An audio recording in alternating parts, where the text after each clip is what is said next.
We know that if we see less people needing to access our shelter, then our solutions are working.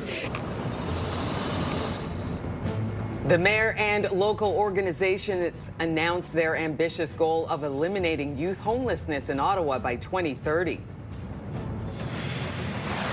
We're going to present a great budget in this House on the 4th of November, Mr. Speaker. The Canadian government sets a date for tabling the federal budget amid recession fears and trade war uncertainty. And we are showing off more of what makes Ottawa great. I pay a visit to one of my own childhood favorite spots in the capital. Your Morning Ottawa starts right now.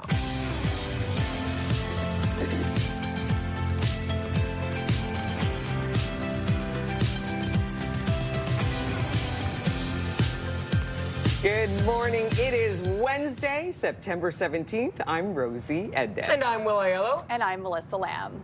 The CTV Your Morning 20K giveaway is still underway, so tune in every hour for the daily code word and, of course, your chance to win $20,000. Yeah, this is going on all week long. You don't want to miss this chance. Keep an eye out later this hour for today's code word and your chance to get in to win some big money. What do you think, guys? 20,000 bucks? Not too shabby. Not bad at all. We all had some great ideas yesterday, and that was our question of the day. And I think, did that change any of your answers? Save, a little splurge. No, I'm still sticking with save a little bit on my mortgage and splurge a little bit on a sauna.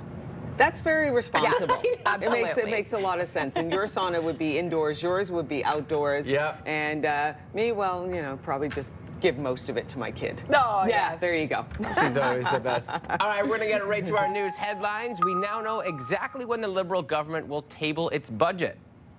We're going to present a great budget in this House on the 4th of November, Mr. Speaker. This is going to be a generational investment in our future. We're going to build this country, Mr. Speaker. We're going to protect our communities. We're going to empower Canadians. We're going to build the strongest economy in the G7. Finance Minister François-Philippe Champagne making the announcement in the House of Commons. That was yesterday. The budget will be the first under Prime Minister Mark Carney, and it comes as the government looks to protect the economy amid the trade war. Here's what the opposition leader had to say. Mark Carney, with his rampant, unbudgeted deficit spending that drives up food and housing costs, is breaking his promise and doing another Liberal bait and switch. Conservatives are demanding the government reverse this reckless Liberal spending. Many financial experts are predicting that the federal deficit to increase substantially in the fall budget. Chrystia Freeland, a former Deputy Prime Minister, is resigning from her cabinet position. Her new role will see her serve as Canada's new special representative for the reconstruction of Ukraine. The work that Chrystia will lead on Ukraine will be deeply impactful, not just for the war, but for Canada's national security. Freeland has been a member of Parliament for 12 years and became Canada's first female finance minister in 2020. Her two portfolios, transport and internal trade, will be divided between existing cabinet ministers, with Dominic LeBlanc taking over internal trade and Stephen McKinnon taking transport. She will stay on as MP for now, but notes she will not seek re-election. On the heels of the federal government's launch of Build Canada Homes, Ottawa's mayor is making his own political pledge, vowing to end youth homelessness in the city by the year 2030. Mayor Mark Sutcliffe says nearly half of adults who experience homelessness were first homeless before the age of 16. The city is partnering with groups like Youth Services Bureau and Operation Come Home, which is already moving teens out of shelters and into housing, aiming to house more than 170 young people this year. Advocates say one measure of success will be fewer youth relying on shelters and more in permanent housing. We're going to see whether or not there's a reduction in youth who are needing shelters. So it's kind of a 1+1 strategy for us. We know that if we see less people needing to access our shelter, then our solutions are working. While the announcement provided few details about how the city will achieve its goal, more measures are expected to be released in the coming months, with money set aside in the 2026 municipal budget. The man accused of killing influential U.S. conservative personality and Donald Trump ally Charlie Kirk has been charged with aggravated murder. I am filing a notice of intent to seek the death penalty. I do not take this decision lightly. 22-year-old Tyler Robinson is facing a total of 7 charges. Prosecutors say that he left a note for his roommate with whom he was in a romantic relationship. They say that letter read, quote, "I have the opportunity to take out Charlie Kirk, and I'm going to take it." After the shooting, investigators say he wrote in a text message, "I had enough of his hatred. Some hate can't be negotiated out." An update to a breaking news story we brought you yesterday. More than a dozen people are now displaced after a fire tore through a Vanier apartment building, leaving behind extensive damage. The flames spread quickly as residents scrambled to get their children and pets to safety. We don't know what to do. We are like, where are we going to have another house? Where are we going to live tomorrow? In all, 16 people are now displaced, 11 adults and 5 children. The blaze appears to have started in one of the basement units before engulfing the stairwell, traveling to the upper units. An investigation into what caused the fire is ongoing. Fire officials are also reminding people to have a clear emergency exit plan in place and to ensure there is a working smoke alarm in every bedroom. After a year after an Ottawa teenager was fatally shot in Centertown, police are appealing for information in connection to the homicide.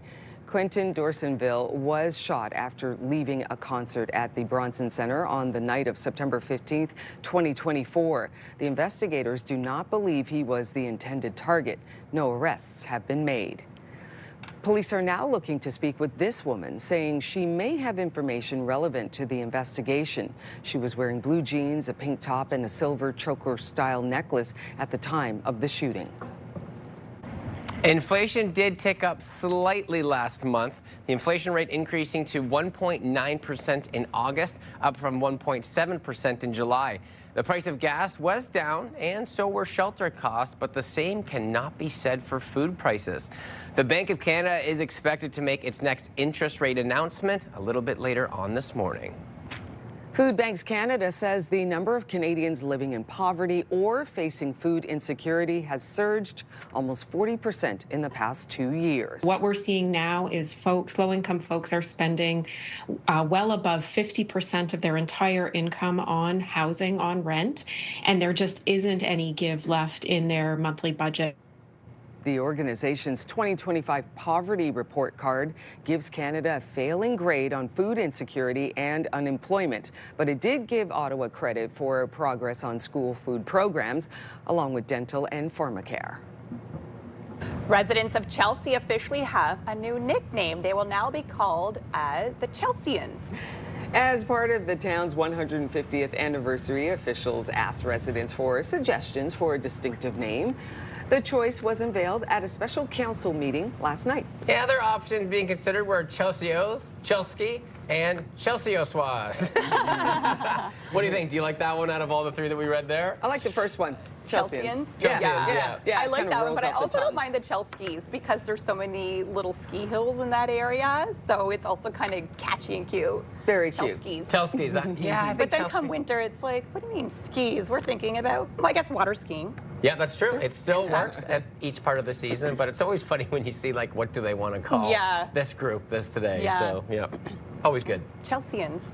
Chelseans. Will the Chelseans and the Chelskis be skiing today, regardless whether it's water or snow? Do we got anything? No skiing in sight. We're still seeing summer-like weather, even though fall is fast approaching. Temps right now sitting at 11 degrees, seeing those light winds, still 13 kilometers an hour to start off your morning. Temps similar across the region, very similar start to yesterday morning, sitting at 13 over in Montreal, single digits for Cornwall, as well as in Brockville this morning. But overall, not a bad-looking start to your morning. The difference today is we're actually seeing something in our forecast model. Yes, a little bit of rain. Not for today. Today will stay nice and dry. It's tomorrow late in the afternoon. Sometime between 2 and about 8 p.m. is when we could see a few scattered showers. As you can see, very insignificant rain if we see any at all. Just a light scatter shower here and there. Very, very little rain on the way as we head into tomorrow. For the most part, we will see mix of sun and cloud into your Thursday. And overall, we still have lots of days of pure sunny skies and temperatures above seasonal over the next few days as well. Into your morning closet, what should you wear today? Well, you can leave the umbrella at home this afternoon, but you still need your t-shirt and, of course, a hat. It will be quite hot later on today. 27 is your high, but with that humidex, we'll still feel closer to 30 into the afternoon. So we're still dealing with these way above seasonal temps and way above into the day ahead as well. Throughout Trenton, Kingston sitting at 23 this afternoon, 26 for Bancroft. Kemptville is your daytime high, a little bit warmer for us here in the city, sitting at 27 for our daytime high. Same within Gatineau. 26 out in the valley. So over the next 7 days, as you'll see, still lots of sunshine, still warmer temperatures. The weekend, slightly more average for this time of the year. Temps will drop down slightly, but overall, it's a gorgeous 7-day forecast. Even next week, we're seeing these temps way above seasonal. 27 for today, mix of sun and cloud throughout most of the day, so not as sunny as it was yesterday. A few of those scattered showers late in the afternoon, but still warm with a high of 24. Then more seasonal, like average temps for Friday and through Saturday. The good news is the sun is still sticking around. Sunny for Sunday. Then next week, we could see a few scattered showers, but temperatures still above seasonal. And of course, the first day of fall is on Monday. On your roads this morning, here's a live look at your time saver traffic, and we are collision free. No major issues east to west. Traffic is looking pretty decent this hour. Well, coming up next on Your Morning Ottawa, linking the family doctor shortage to cancer stats. More people are getting diagnosed in hospital, but it might be too little too late. Stay with us a little bit later on for that story. We're going to take a peek through our Centennial Glass sky cam, and nope, no sunshine yet. It's taking a little bit longer this time of year, but as Melissa stated, we're still looking pretty good into the afternoon. We'll be right back. You are watching Your Morning Ottawa.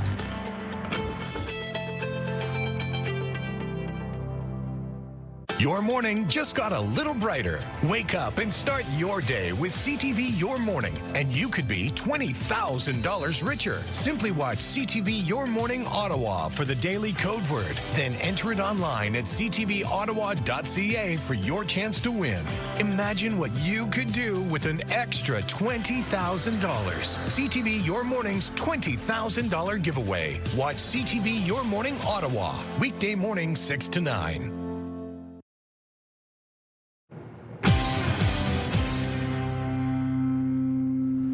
Welcome back to Your Morning Ottawa. Here are the big stories we are following today.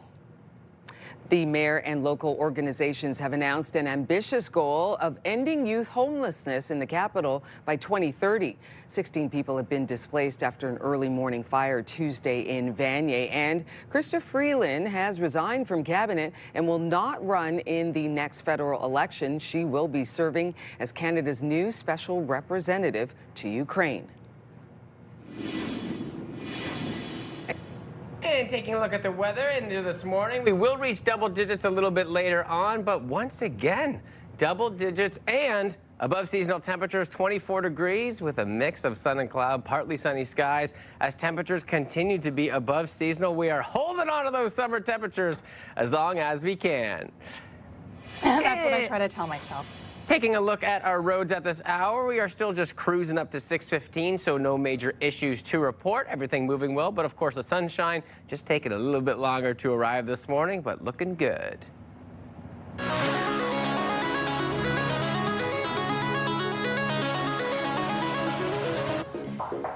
With a shortage of family doctors, it's becoming increasingly common for patients to get diagnosed with cancer in hospital emergency rooms. But as CTV's Pauline Chan tells us, when that happens, getting referrals and treatment can be more difficult. Emergency departments are unique. We often provide episodic care, so we only see a patient once and we don't have ways to follow up with patients, make sure that referrals that were sent actually happen. A recent study by Dr. Kirat Gurwal shows an increasing number of cancer patients are actually being diagnosed during a visit to the emergency room, pointing to the lack of access to family physicians. We interviewed 20 emergency physicians across Ontario. The problems range from the environment. Emergency departments are routinely overcrowded. Patients who have suspected cancer diagnoses are often seen in waiting rooms and hallways, and having these discussions can be difficult for both patients and providers. To the follow-up, as biopsies are usually required for a cancer confirmation and any referral to an oncologist. The challenge with the emergency providers is they don't have that continuity with the patient. So they can make the referral, but oftentimes we'll get referral rejections, which is one of the things that came up in the study. Gurwal is calling for more standardization of access to screening and care. She points to programs that already screen for breast or lung cancer. And if you have a patient with suspected lung cancer in the emergency department, you can be fairly confident that they will reliably be followed up in a timely fashion. We know that screening guidelines are the age is getting younger and younger. And in some of the young adult patients that I care for, we're often reminding them that the goal is to get screening when you feel well. And Dr. Alicia Kazam says some screening can even be done by self-referral. Pauline Chan, CTV News.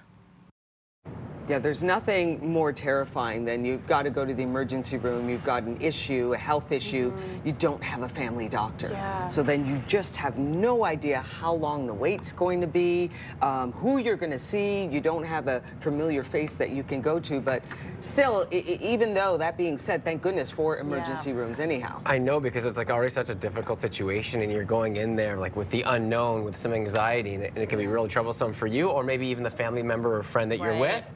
So trying to take any of that away will definitely be helpful. Hopefully we can fix that in the future. Well, Transport and Internal Trade Minister Chrystia Freeland has announced that she is stepping down from cabinet and will not run in the next federal election. She will remain as an NP in the interim and will serve as Canada's new special representative for the reconstruction of Ukraine. We're going to check in with Bill Carroll from the Morning Rush on News Talk 580 CFRA. Good morning, Bill. Morning. Yeah, I have a lot of questions for Chrystia Freeland if she were here right now to answer them. Didn't you just run in an election? What? And now you're quitting? I mean, this idea that she's staying on as an MP until her riding association can find a candidate. Well, thanks. We really appreciate that. Why did you run at all? I mean, she's only had the job for a couple of months, and now we're going to have to pay for a by-election. I hope the media will spend as much time talking about the cost of this by-election as they did when Pierre Poilievre asked someone to step down so he could get back into the House. I hope we spend as much time on that. I find that very frustrating as a taxpayer.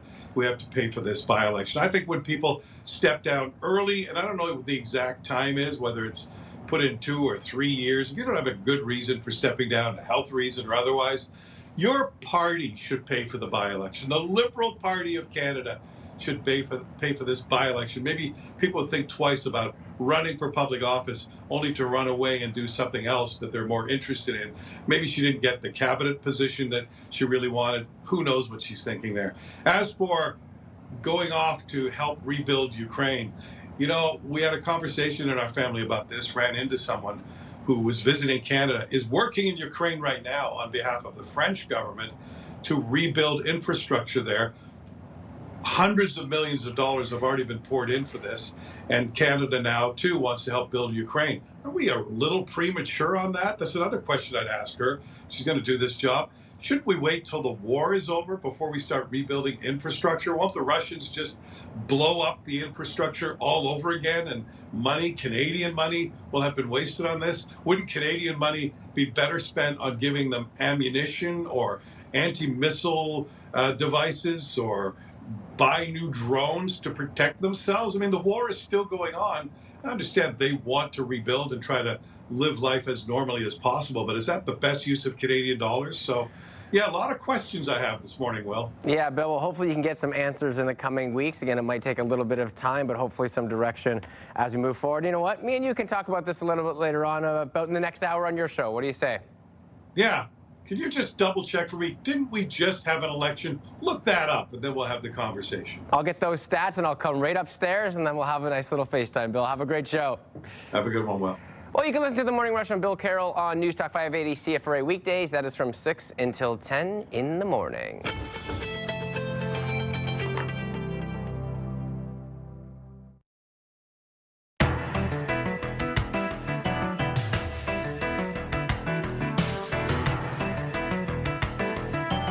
Coming up a little later on this morning, your morning coffee cam is heading to Stittsville and the Brews and Blues Cafe. We love coffee here, of course, us morning people. So today we are taking your comments on your favorite coffee shops and cafes in the city. Send us yours, Your Morning Ottawa at ctv.ca. We want to find them out. I love my coffee, and being back in town, I want to find all those little spots. Yes. And sometimes it can actually, I don't know why, but it can be a little bit hard to find cafes and spots, because sometimes just like a Tim Hortons pops up or like a Starbucks. Yeah. Want to kind of find those hidden gems where you got the good beans, a good vibe. Like yesterday at Drip House, so that was such a cool setup. You got the beautiful food in there. You have a nice patio for when the conditions are still like they are right now, and they have really good flavorful beans. So I'm excited to see what everybody has as some options. There's some good ones. We've been treated several times on the show about different coffee shops that come in. So my husband and my family is the coffee snob. He's probably drinking his snobby coffee right now watching us. He will only order from little cafes throughout the city. So I think he goes to Little Victory's probably the most, just because it's in the Glebe. It's on his way to the stadium every day. He stopped by and he buys the beans and we make the fresh coffee at home. Another one is Arlington 5, which is really good. Another hidden gem. He'll pick up the beans and bring them home. And there's even this little roastery. It's not local. It's a bit further out in Thunder Bay where he's from. And every time he has family or friends visiting from Thunder Bay, he always makes them bring his coffee beans. So my hubby's the coffee snob in the family, but I get to enjoy the delicious coffee he brings home. So I'm not complaining whatsoever. I got to tell you, I love the aroma of coffee. I'm not a coffee drinker. No, you don't drink your coffee. I will drink it if I've got to drive for 12 hours. Man, I take one shot, I'm like wired. I cannot drink coffee on the show. I'll be bouncing out of the chair. But there's something about the aroma, like when you walk into a great coffee shop, I can go, oh yeah, they sell good coffee here. There's no doubt about it. I'm a tea girl. Love my tea, love my like nice hot tea. But there is something about it when I do watch somebody take in their first cup of coffee in the day. Like, I kind of love the Gilmore Girls, that show, and they were obsessed with coffee. And I went, there is something about it. Folks who love their coffee, know their coffee, and they're like, yes, I need to have it. And there's a great coffee shop here in the Byward Market, just for y'all to know. The Hub Cafe, if you want to know. They serve great coffee and tea as well. Nice. It's that first sip feeling. There is something about it in the morning. Really? I know you drink your coffee, you can probably agree with it. It's like that first sip. There's like, no other sip compares to that. You can first see one it of the too. morning. I can tell when, you had your first sip, right? You had your first sip. I can tell. It's something that I think about sometimes when I'm going to bed. I'm like, I can't wait for my morning coffee. For that first sip of coffee, right? Yikes. Well, we'll be hearing from you a little bit later on the show. Maybe you have some suggestions for Melissa and I, or for Rosie, some good tea spots in the area. We are asking, what is your favorite coffee shop in Ottawa? Send us your comments at yourmorningottawa@ctv.ca. We are going to be right back. It is 6:27. Temperatures reaching double digits this afternoon. Your Morning Ottawa. We'll be right back.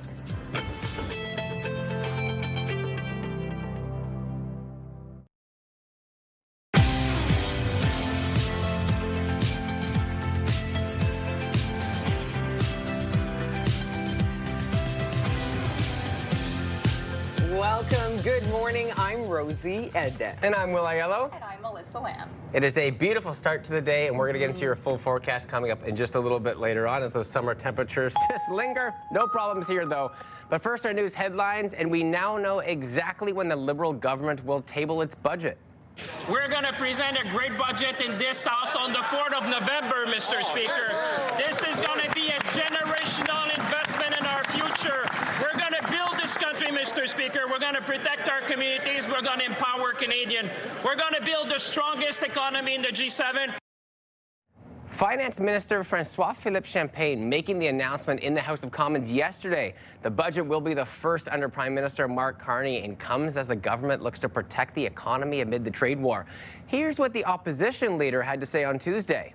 Mark Carney, with his rampant unbudgeted deficit spending that drives up food and housing costs, is breaking his promise and doing another Liberal bait and switch. Conservatives are demanding the government reverse this reckless Liberal spending. Many financial experts are predicting the federal deficit to increase substantially in the fall budget. Chrystia Freeland, a former deputy prime minister, is resigning from her cabinet position. Her new role will see her serve as Canada's new special representative for the reconstruction of Ukraine. The work that Chrystia will lead on Ukraine will be deeply impactful, not just for the war, but for Canada's national security. Freeland has been a member of Parliament for 12 years and became Canada's first female finance minister back in 2020. Her two portfolios, transport and internal trade, will be divided between existing cabinet ministers, with Dominic LeBlanc taking over internal trade and Stephen McKinnon taking transport. She will stay on as MP for now, but notes that she will not seek re-election. On the heels of the federal government's launch of Build Canada Homes, Ottawa's mayor is making his own political pledge, vowing to end youth homelessness in the city by the year 2030. Mayor Mark Sutcliffe says nearly half of adults who experience homelessness were first homeless before the age of 16. The city is partnering with groups like the Youth Services Bureau and Operation Come Home, which is already moving teens out of shelters and into housing, aiming to house more than 170 young people this year. Advocates say one measure of success will be fewer youth relying on shelters and more in permanent housing. We're going to see whether or not there's a reduction in youth who are needing shelters. So it's kind of a 1+1 strategy for us. We know that if we see less people needing to access our shelter, then our solutions are working. While the announcement provided few details about how the city will achieve its goal, more measures are expected to be released in the coming months, with money set aside in the 2026 municipal budget. An update to a breaking news story we brought you yesterday. More than a dozen people are now displaced after a fire tore through a Vanier apartment building, leaving behind extensive damage. The flames spread quickly as residents scrambled to get their children and pets to safety. We don't know what to do. We are like, where are we going to have another house? Where are we going to live tomorrow? In all, 16 people are now displaced. Even adults and 5 children, 11 adults rather, and 5 children are affected by the blaze, and appears to have started in one of the basement units before engulfing the stairwell, traveling to the upper units. An investigation into what caused the fire is ongoing. Fire officials are also reminding people to have a clear emergency exit plan in place and to ensure there is a working smoke alarm in every bedroom. Inflation did tick up slightly last month. The inflation rate increasing to 1.9% in August, up from 1.7% back in July. The price of gas was down, and so were shelter costs, but the same cannot be said for food prices. The Bank of Canada is expected to make its next interest rate announcement a little bit later on this morning. Food Banks Canada says the number of Canadians living in poverty or facing food insecurity has surged almost 40% in the past 2 years. What we're seeing now is low-income folks are spending well above 50% of their entire income on housing, on rent, and there just isn't any give left in their monthly budget. The organization's 2025 Poverty Report Card gives Canada a failing grade on food insecurity and unemployment, but it did give Ottawa credit for progress on school food programs, along with dental and pharmacare. Your morning just got a whole lot richer because we are giving away $20K. And guess what? It's time for today's code word. Imagine what you could do with an extra 20 grand. A dream vacation, home renovations, paying off bills. The possibilities are endless. They really are. Today's code word is, oh, this is fitting, happy. Head to the contest page on ctvottawa.ca, or once that QR code pops up, there it is on the right side of your screen, you can enter the code word along with your info for your chance to win CTV Your Morning Ottawa's $20,000 giveaway. Make sure, though, to watch us tomorrow as well, because we will have a brand new code word that you have to enter. Good luck to all, and this is something you don't want to miss, $20,000. We just keep saying that number, and it just keeps sounding so good. So much potential. Absolutely. And like, I love the code word, happy. Because it just makes, we know we're going to make somebody happy with Very that $20,000 prize. It's going to be a lot of fun. I'm happy just thinking about someone getting that $20,000 prize as well. I know, it's very fitting. Happy with the forecast today, too. Very happy with that as well, Happy with Melissa. the last month, realistically, and even though as we move into fall, it's still going to very much feel like summer next week, which is some great news. Still dealing with some fog patches, just starting off your day, mix of sun and cloud into the afternoon, but guess what? Still lots of sunshine throughout the work week ahead, and temps still way above seasonal this week as well. Sitting at 11 degrees, so double digits to start off your morning, not too bad. Very, very light winds out there coming in around 13 kilometers an hour. Similar temps across the region, 13 in Montreal right now, single digits for Cornwall, as well as out in the valley this morning, sitting at 9 and 7. But the good news is clear skies throughout the most of of the region. Some areas still dealing with a few fog patches out there, but realistically, that's all we'll see today on your drive-in is a few fog patches in those lower lying areas. But other than that, not too bad out there on your roads this morning. Your roads home will be nice and clear. We will see lots of sunshine on your drive home. So it's realistically just this morning you'll have to worry about a few of those fog patches. A few clouds into the day ahead as well. Some mix of sun and cloud today. Gorgeous temps on the way above seasonal. 27 for us here in the city. We'll feel closer to 30, and you could see similar temps around the region. 23 for Kingston as well as in Trenton, but highs of 27 for Gatineau and Ottawa. So we'll be the warmer spots throughout the viewing region this morning. And again, feeling closer to 30 into your afternoon. Over the next 7 days, still lots more sunshine on the way today. 27, 24 for tomorrow. We are expecting a few scattered showers, but for the most of the day, we will see a mix of sun and cloud. It's just between 2 and about 8 p.m. We could see a little bit of rain in the forecast. Nothing that will linger too much. The sunshine is back for Friday. Slightly more cooler temps Friday into Saturday, more average-like, but don't worry, the warmer weather is back as we head into Sunday. And next week, temperatures way above seasonal.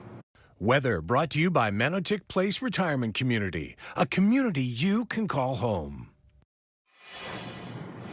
No major issues on your roads this morning. Traffic is looking pretty decent this hour. You could see the split in through downtown if you are heading westbound on the Queensway, looking pretty good. A little slow just past Saint Laurent. Opposite direction eastbound on your Queensway this morning. It's a little slow starting to build around Richmond Pinecrest this morning.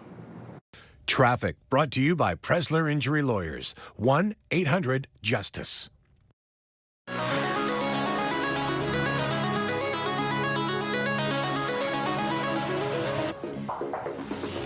The University of Ottawa Heart Institute has announced an ambitious plan to help prevent and treat heart disease here in Ottawa and across Canada. CTV's Dave Charbonneau has the details.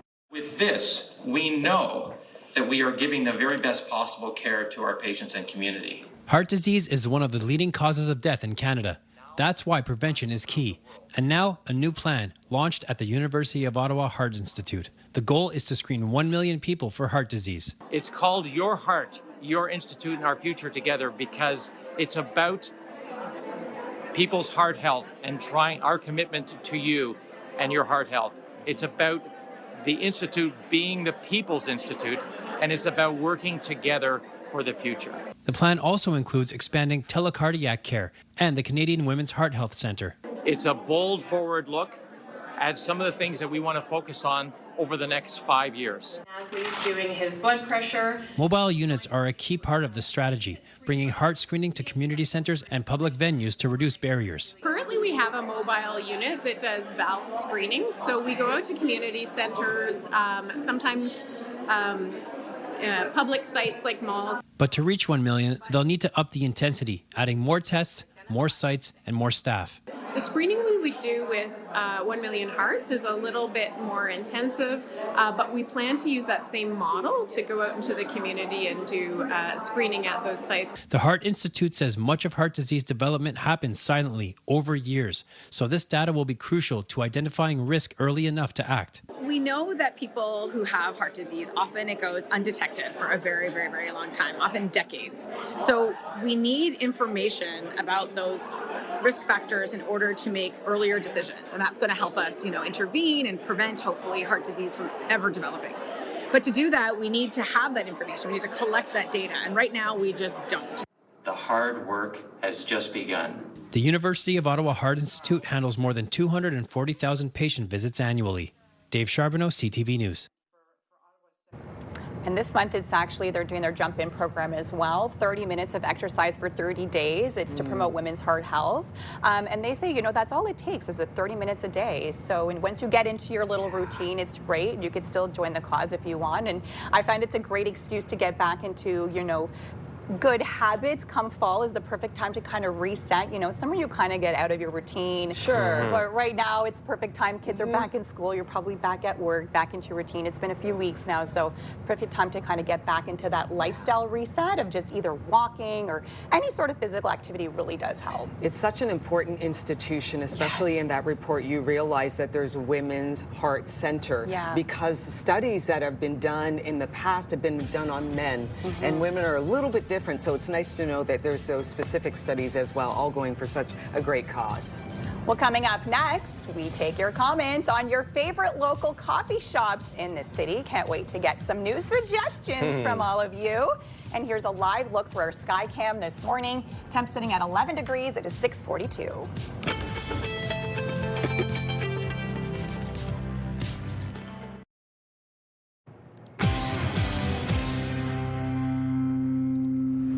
Here are the big stories happening today on Your Morning Ottawa.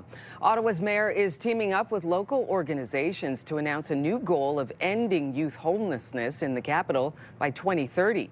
Canada's finance minister says the Mark Carney government will table its first budget on November 4th. And tributes continue to pour in for Hollywood icon Robert Redford, who passed away Tuesday at 89 years old. A beautiful looking day ahead. We will see sunshine and above seasonal temperatures yet again today. 27 is your daytime high. Mix of sun and cloud. We'll feel closer to 30. Tomorrow we could see a few scattered showers late in the afternoon between 2 and about 8 p.m. Then the sun is back on Friday, but slightly cooler with a high of 20. On your roads this morning, no major issues east to west. Volume starting to build if you are heading westbound on the 417. We're starting to see a few slowdowns past Saint Laurent. Eastbound lanes, we're starting to see some slowdowns at the 416 as you head into the downtown core near Richmond Pinecrest this hour.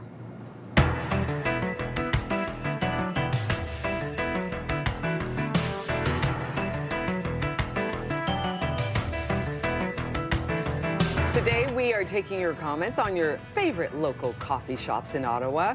Here are some of your comments this morning. We're really happy to see that here. Yeah, we have Elaine saying, I have been to many coffee shops, but I would say that Starbucks is my favorite. Okay. The only problem is I cannot pick just one. Interesting. So going with the classic Starbucks option today. All right, Elaine.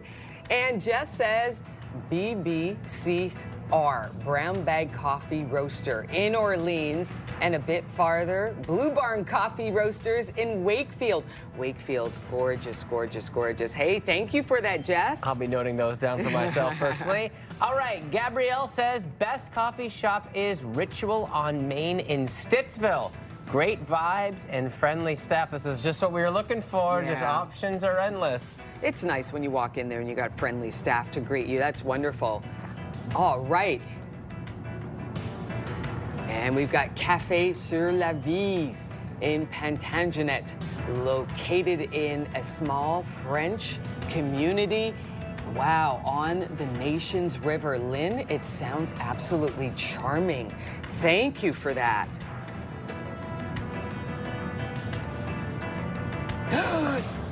Kimberly says, I get the best loose leaf shipped to me. And what's the name of it again? Wow, Tea by G. Oh, thank you for that. I really appreciate that. Got a little tea info as well. But we needed that for you too, right? Because, and like, there's so many people that will forever be away from coffee and love their tea in the morning. Yeah. You can still have the caffeine or the caffeine-free ones, and some of the teas can be so delicious. So we got our tea peeps in there too. I love it. Thank you. Thank you. Yeah. Loving that. All right, we're going to be hearing from you later on in the show. We are asking, what is your favorite coffee shop in Ottawa? Send us your comments at yourmorningottawa@ctv.ca. Well, coming up next, if you're a fan of Moosehead beer, a little different than coffee, you'll want to tune in to our next fixed segment. The Canadian Brewery is announcing a big change to the way that it sells the product.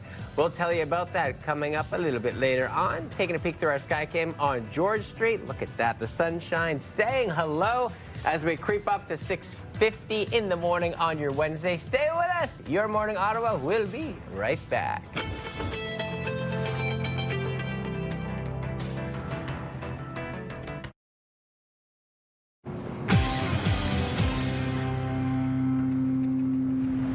And it is time for your morning fix this morning. Canadian icon Neil Young is celebrating a milestone birthday in November. And guess what? There's a massive party planned for him in Toronto. Wanna see you dance again because I'm still in love with you. More than a dozen Canadian musicians plan to mark his 80th birthday with a fundraiser at Massey Hall. Serena Ryder, Dallas Green, Jim Cuddy, and Donovan Woods are among the artists in the lineup. And organizers say the set list will span Young's entire catalog of music, which dates back to 1969. I want to go. Massey Hall, incredible sound there as well. Yeah. And honoring such an icon, Neil Young. Right? Be amazing. And that lineup of artists, that lineup too. is just insane. Yeah. In the best way. Yeah, exactly. Well, New Brunswick-based Moosehead Brewery says it plans to stop selling the bottled version of its beer by the end of the year. The reason, the brewery says, the change is coming because of a shift in consumer preferences. Moosehead says only 7% of beer in Canada is sold in bottles, while 85% is sold in cans.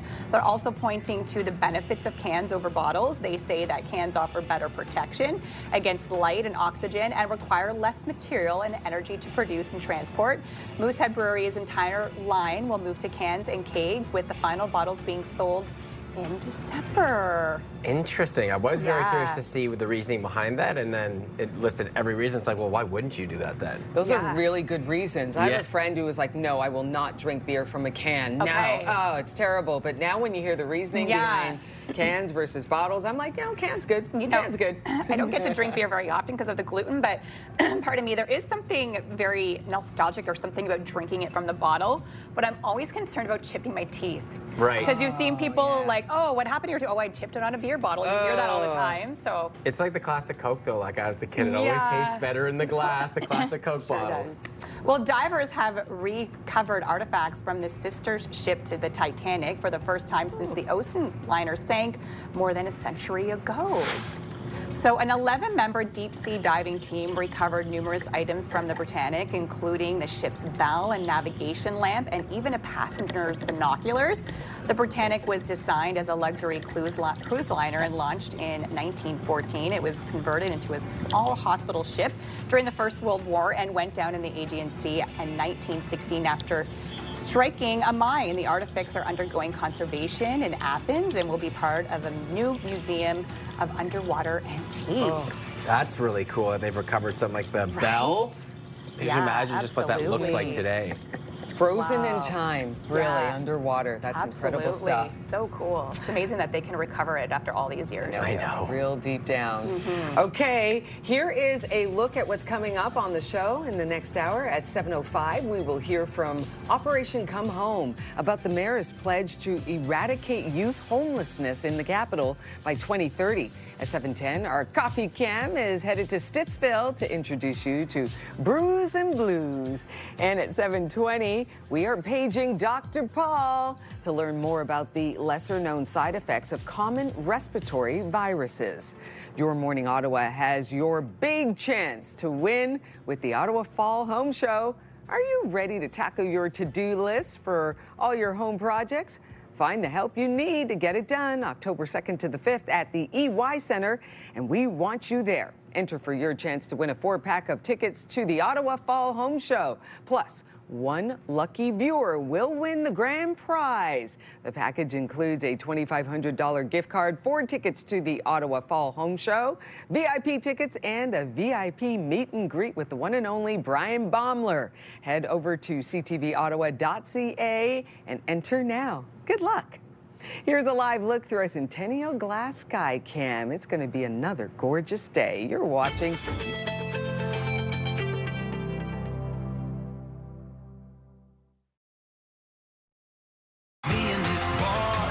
Pure Country 94, Ottawa's country music station. Pure access to the biggest stars and the hottest songs. After all the bars are closed. Download the free iHeartRadio app to listen to Pure Country everywhere.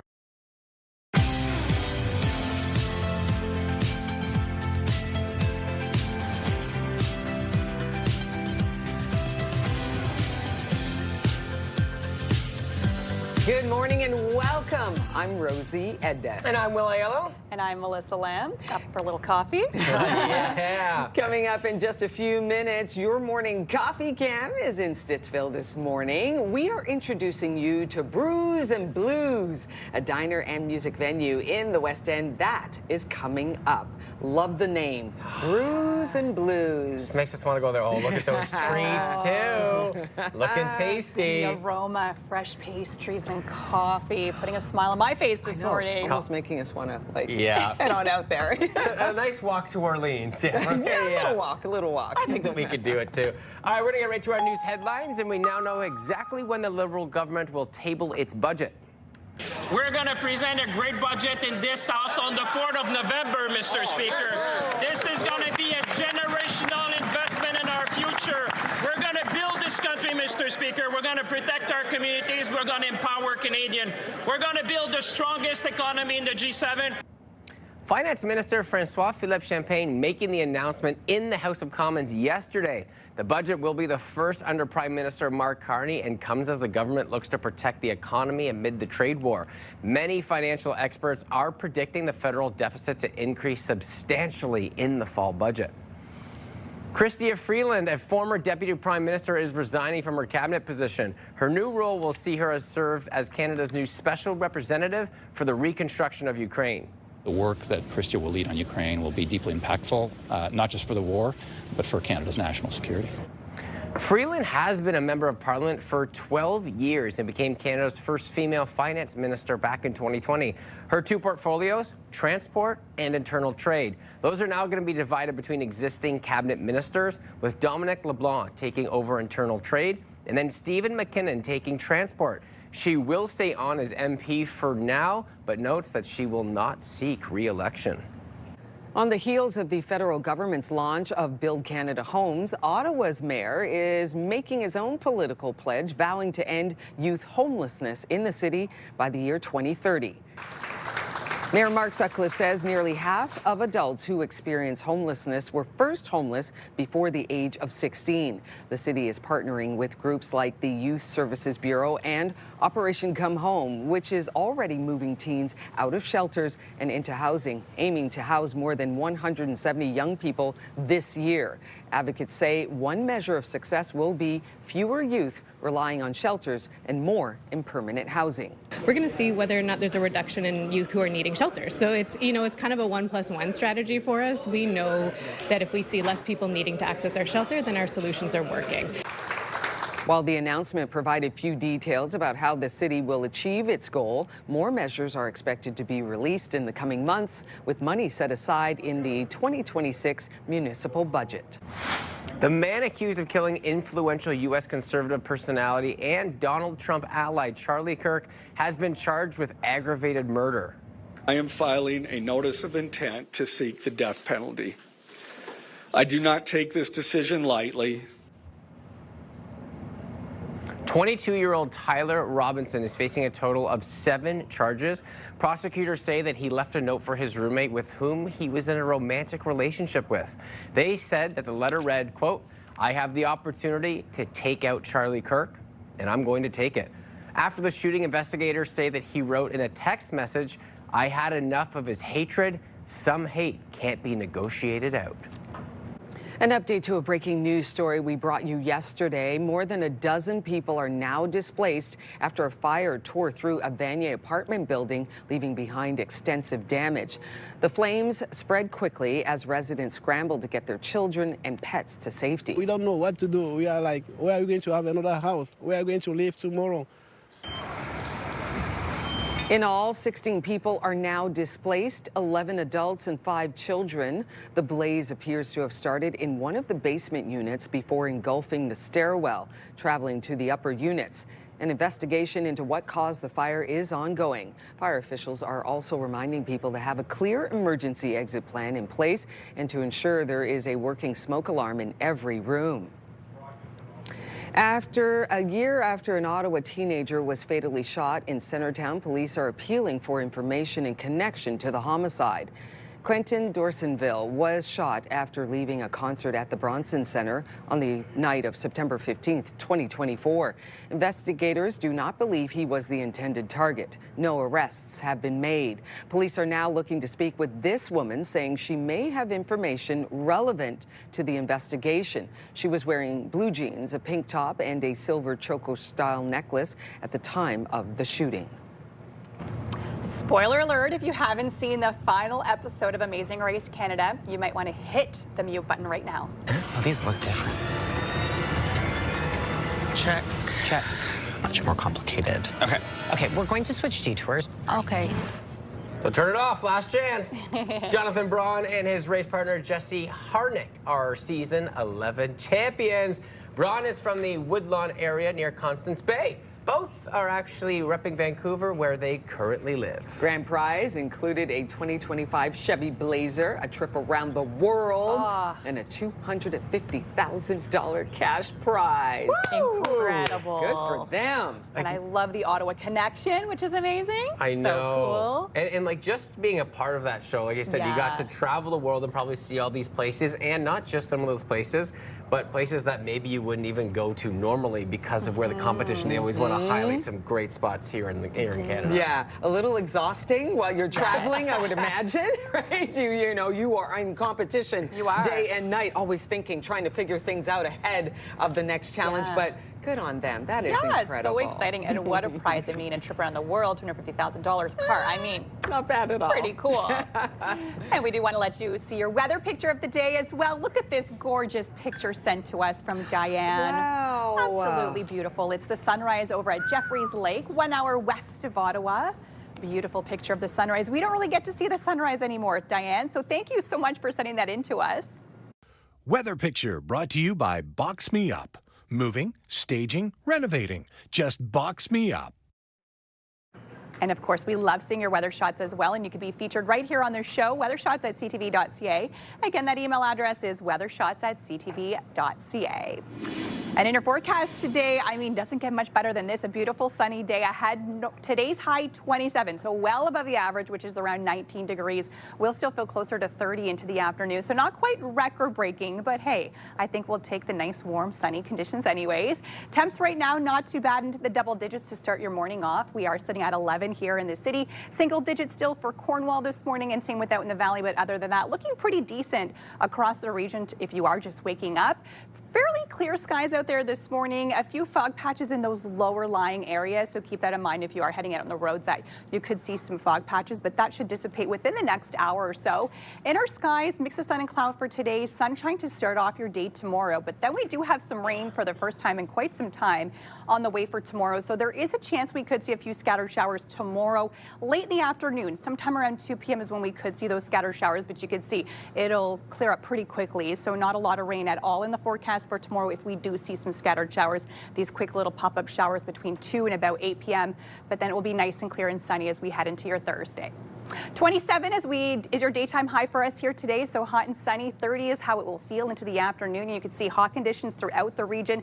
Slightly cooler for Trenton as well in Kingston, but still well above the average with 23 as your daytime high, 23 as well in Mont-Tremblant, 27 in Gatineau. And over the next few days, we're really going to see lots of sunshine and very, very warm conditions on the way. If you are heading out for the bus right now, temps sitting at 10 degrees, mix of sun and cloud out there to start off your morning. So not too bad to start off your day here in the city. It's overall going to be just a gorgeous day ahead. And the sunshine continues, so does the warmer weather. Tomorrow will still be warm. 24 is your daytime high. That rain late in the afternoon.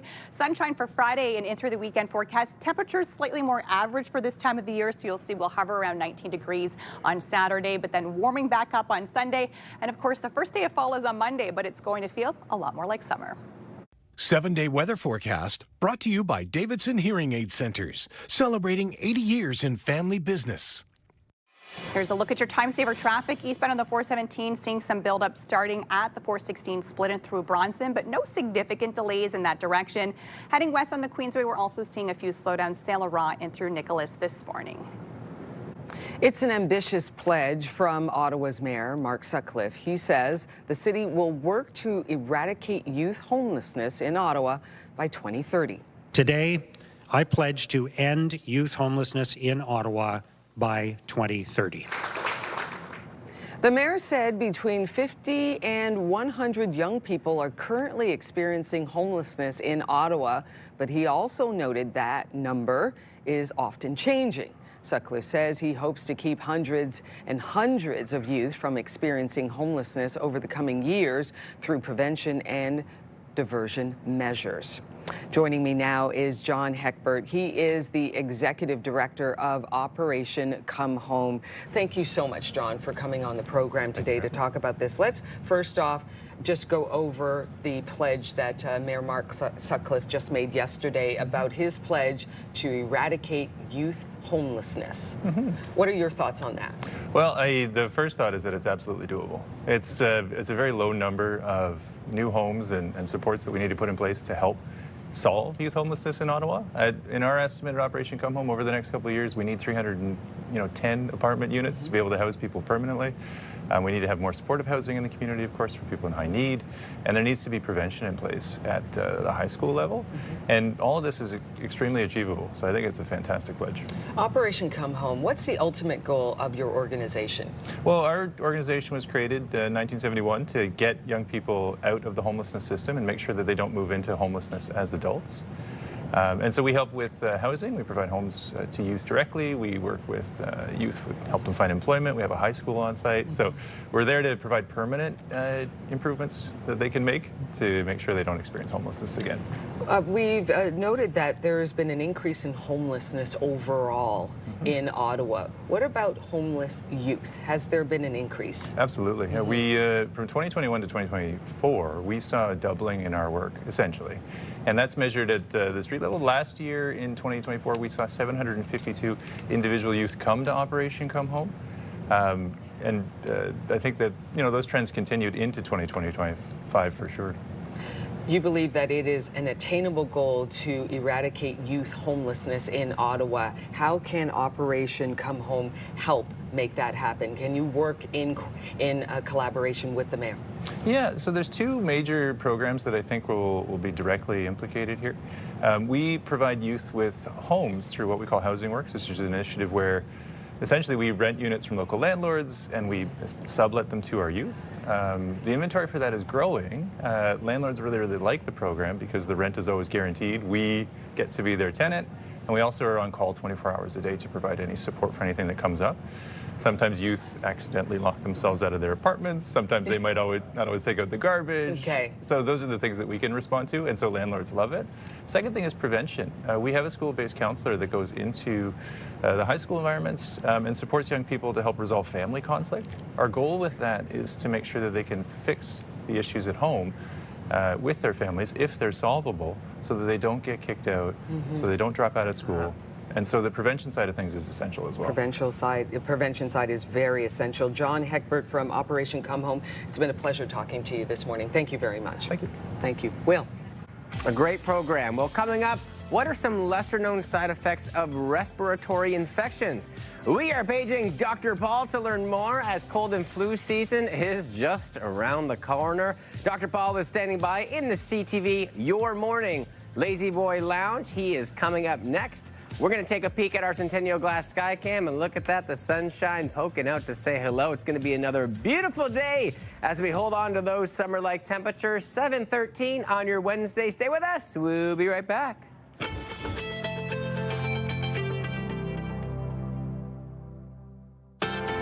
Your morning just got a little brighter. Start your day with CTV Your Morning, and you could win $20,000. For your chance to win, watch CTV Your Morning Ottawa, weekday mornings 6 to 9.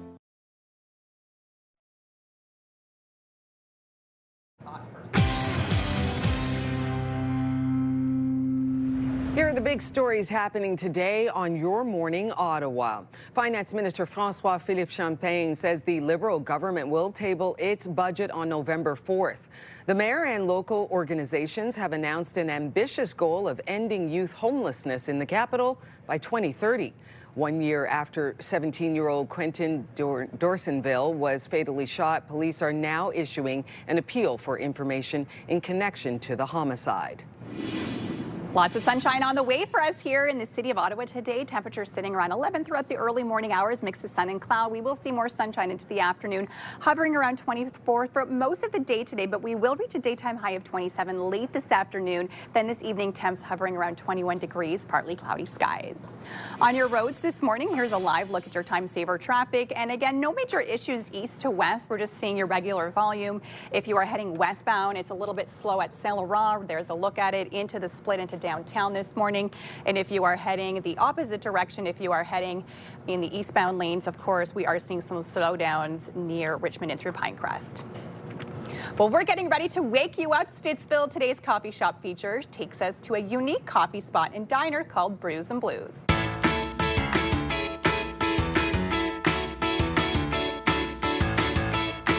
Hi, welcome to Brews and Blues, a hot spot in Stittsville. Brews and Blues is a cafe/restaurant.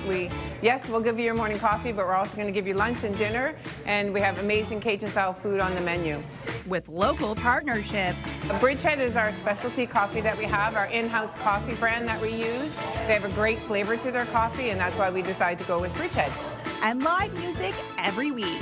We have live music on Thursdays and Saturdays, and we have open mic night on Wednesday night. Including some spicy delights.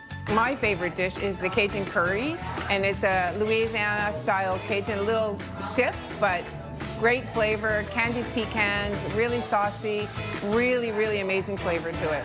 Giving thanks to their community. We are built to our customers.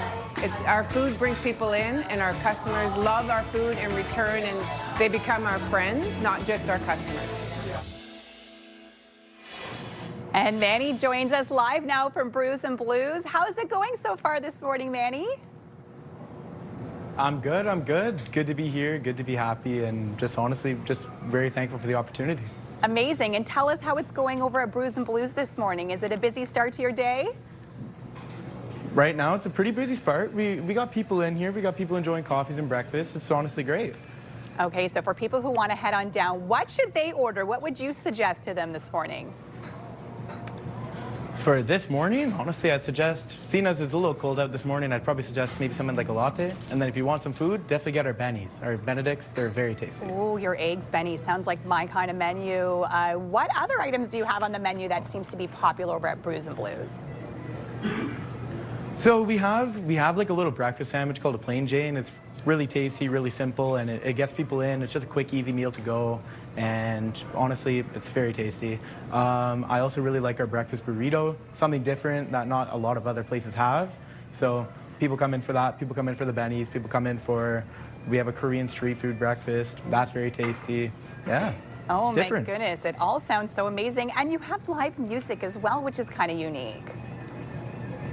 Yes, we do. We have live music every Wednesday for open mics. Then we have Thursdays and Saturdays booked for bands. People come in, place gets packed. And it's honestly, the music's amazing, the food's amazing. It's a great atmosphere. So you really have such a really unique coffee shop and kind of diner all in one. Yeah, no, it is a little crazy. It's a great idea. It gets people out of Stittsville, gets people in Stittsville that come in here. They really just really enjoy everything, and they really have a good time, and that's the goal here. Amazing. Well, thank you so much, Manny, for joining us today. We truly appreciate it. No worries. And Brews and Blues is no worries. open Have a now. good one. Thank you. Thanks, you too. You can head there this morning and grab a cup of coffee. And tomorrow, our coffee cam is actually heading to Almont. We're going to be visiting Equator Coffee.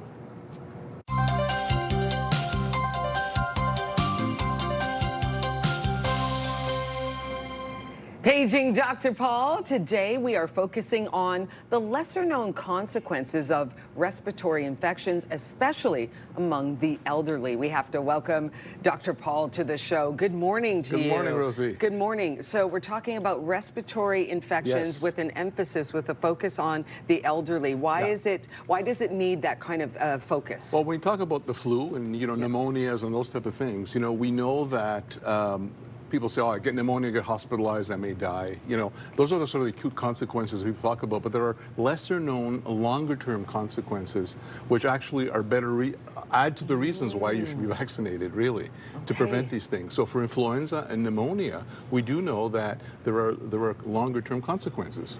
Okay, and we're taking a look here at the Sure. increase in frailty. Sure. Well, the elderly, you know, as they get older, they get weaker muscle and so on. So when they get an influenza or a pneumonia, they will have increasing in weakness and actually have a long time to recover. So once they recover from the acute, like the cold, you know, the fever and all those things, they might even be bedridden, which actually leads us to the next one, which is loss of independence.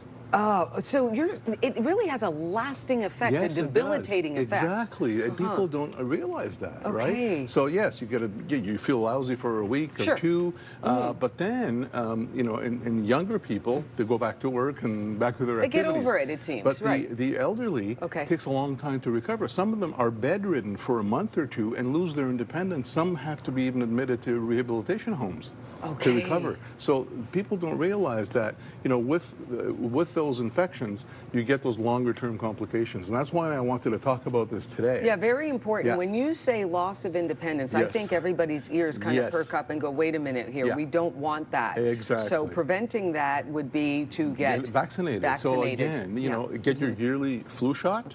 And if you're 65 and over, there's a pneumonia vaccination, pneumococcal pneumonia that you should be getting. And this will prevent or decrease the effects, the longer term effects. Okay. And next up, we're talking about? And again, the elderly, higher, you know, diabetes and blood pressure and all these chronic diseases, kidney disease. Again, once you get an infection, it goes away, but it actually exacerbates or makes pre-existing conditions worse. So it'll throw your diabetes out of balance. It'll, you know, it'll make your kidney failure worse. It'll make your rheumatoid arthritis worse. You know, heart conditions worse. And that's really, again, something people don't realize. Okay, Dr. Paul, also we're talking about respiratory illnesses as it affects seniors. If you're a senior, you may be on some medication, not about the respiratory illness, but about something else, diabetes, and like this is you the said. whole point, and you'll see. That must interfere. Exactly. What happens is a lot of these viruses, what they do, and bacteria, they cause the infection in the lungs, but they cause inflammation outside of the lungs. And it affects the other organs. Like, for example, COVID causes kidney failure. Right, it affects the lungs, but the inflammation causes kidney failure. And the last one is very important. Okay. And this is the one I've actually written in the guidance documents that are going to be published in the Canadian Medical Journal in a couple of weeks. Oh, it's coming out. Yeah. Okay. On really guidelines of how to treat individuals 65 and over vis-a-vis hypertension and those type of things.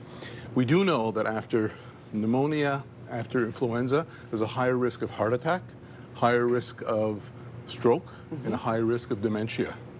And this is proven by multiple studies to the point that now we have guidelines that will be published very shortly that will actually, you know, recommend to physicians to make sure that 65 and over, make sure you recommend their flu shot every year and make sure they get their pneumonia vaccine. And that's really important. Really important because the increased risk of heart attack and stroke comes from, in part, the inflammation that's caused by this. The inflammation, and it affects the lungs, it affects the heart, and then the heart can throw, you know, it can actually cause a stroke.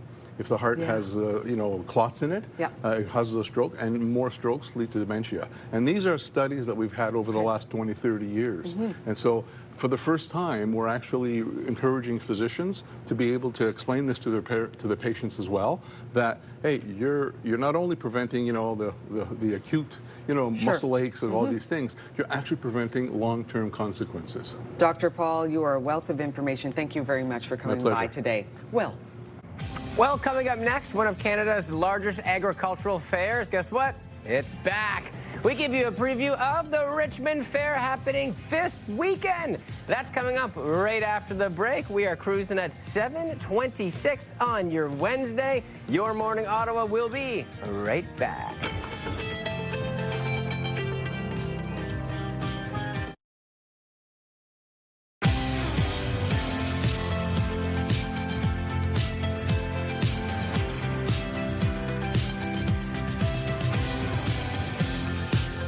Welcome. Good morning. I'm Rosie Edbeck. And I'm Willie Yellow. And I'm Melissa Lamb, and I hope you guys are in for another sunny day in the forecast. Nice. Yeah, that's right. It's a beautiful day. You have been crushing it lately. I know. We're going to enter fall soon, and it's definitely not going to feel like fall. It's like fall? What fall? Yeah. It's summer still.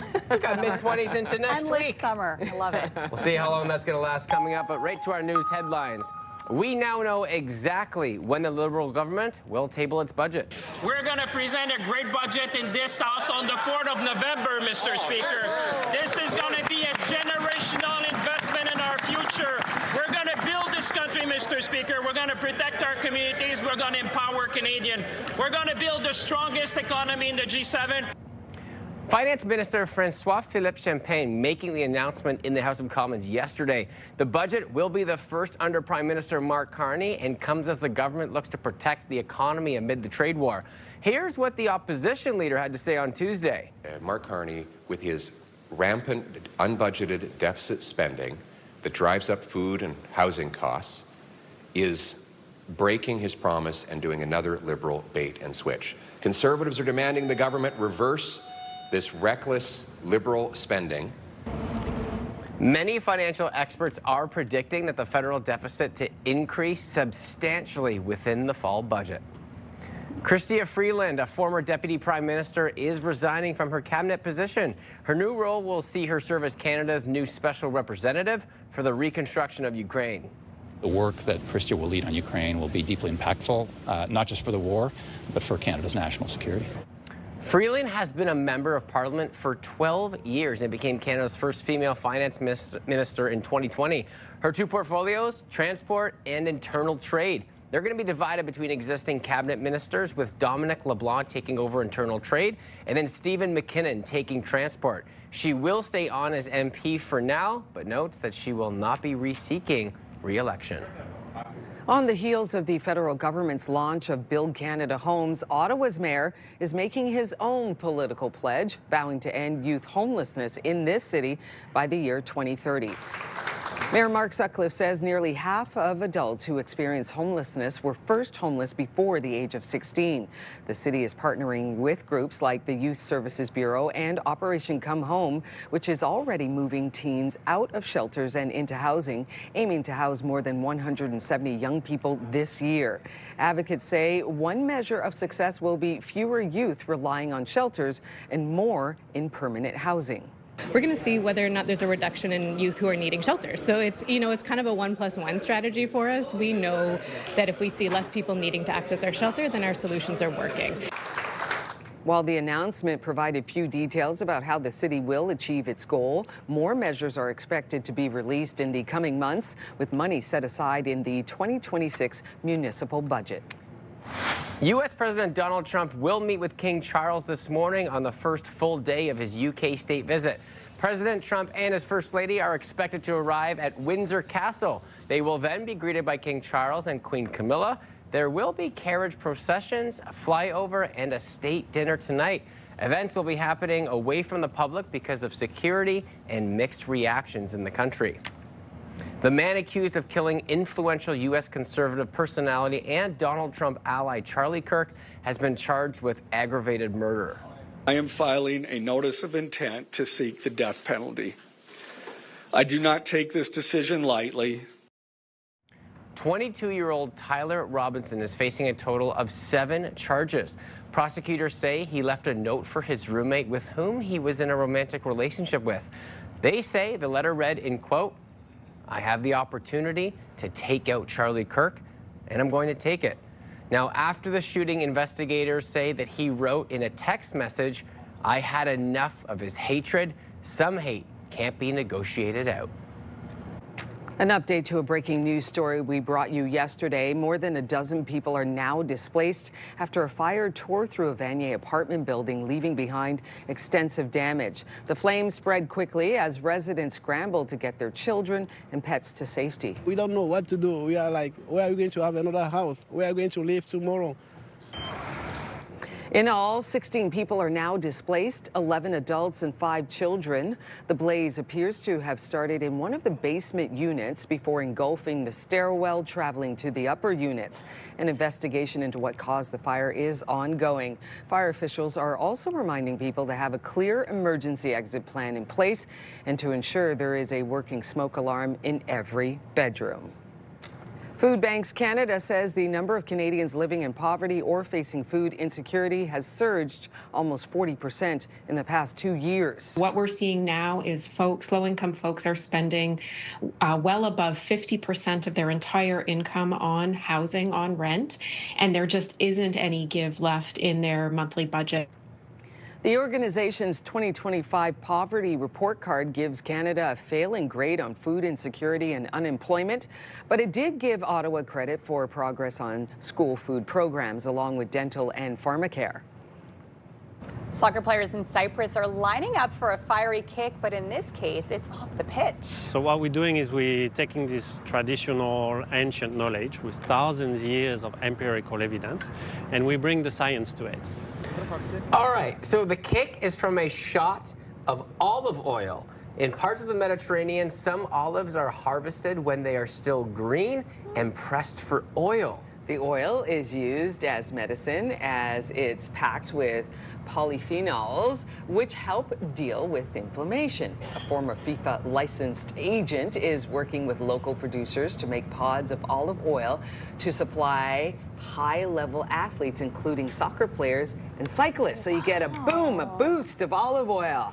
And I'll take some of that. And I have seen this too about like the anti-inflammatory uses of olive oil, like without cooking. You know, that's why it's great in salads and stuff. If you can have some of that olive oil, it's been really good for the gut. I mean, if you just even drink it, like if you get the really good olive are so oil, many different like kinds, fresh from Italy, there is a difference, and it's so good. It tastes so delicious. Yeah, well, this one's from Italy. You want to get, the single origin, not with all the stuff in them. Absolutely. Well, we do have a beautiful day in the forecast for us today. More sunshine on the way, and yes, temperatures above seasonal into the afternoon. Is actually going to be quite warm today. Fog patches this morning, mix of sun and cloud into your day ahead, but don't worry, we have lots more sunshine on the way if for whatever reason you can't get outside today.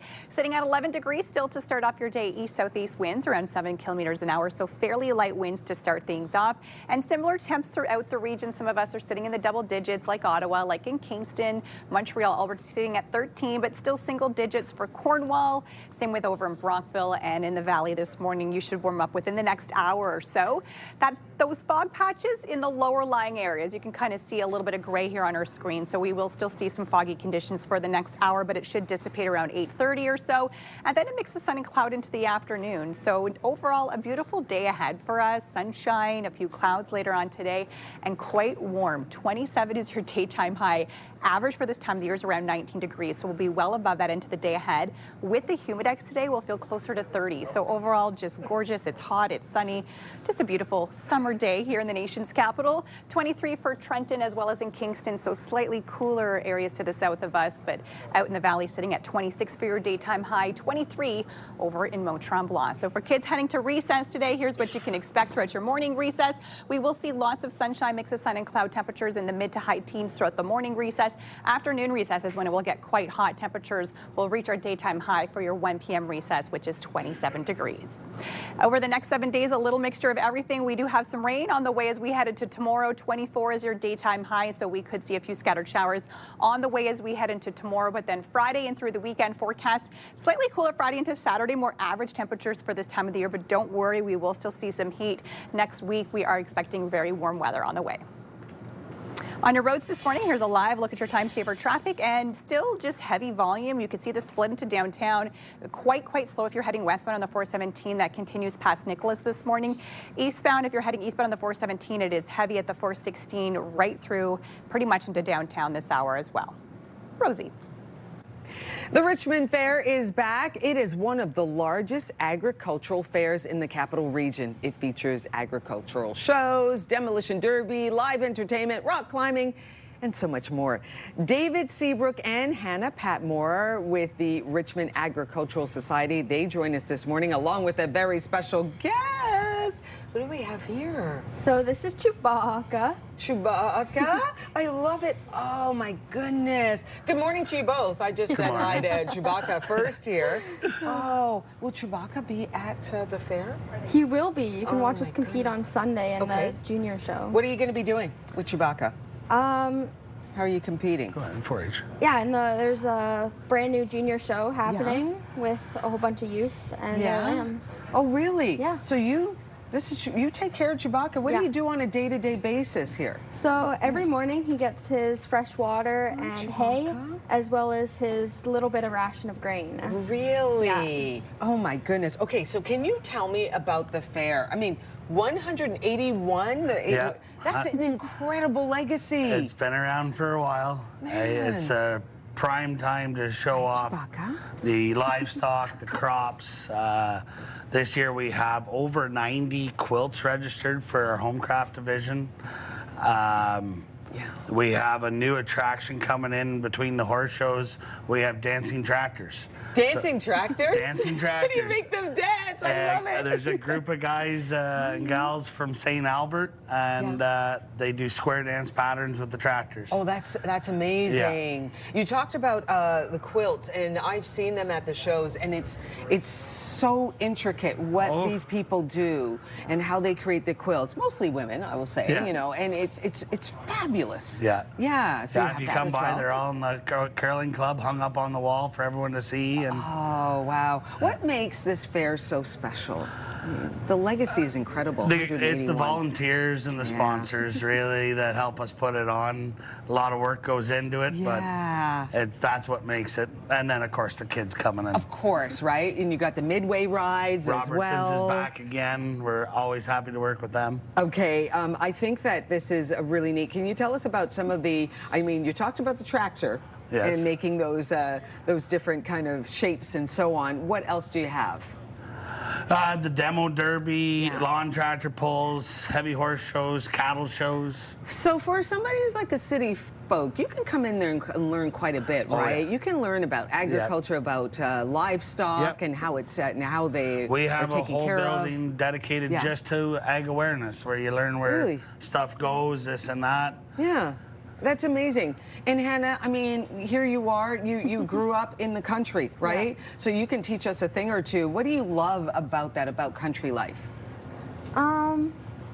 Mainly I like how calm it is, and then the people around it. I think I can totally understand that, what you're saying. You wake up and it's like, okay, you got the whole day ahead of you, and then you got Chewbacca here that you can take care of. Do you have any other animals that you I have my rabbits, which will also be on display at the fair. Oh, really? Yeah. Yeah? Okay, so the rabbits, you take care of them. You got to get up early in the morning, because once you have livestock, you can't just take you just can't take off. You got to take care of them. Yeah. I think that that's wonderful. We're really glad that you can both come by. If folks want any more information on it, richmondfair.ca has all the information you need. Tickets are still on sale till tonight.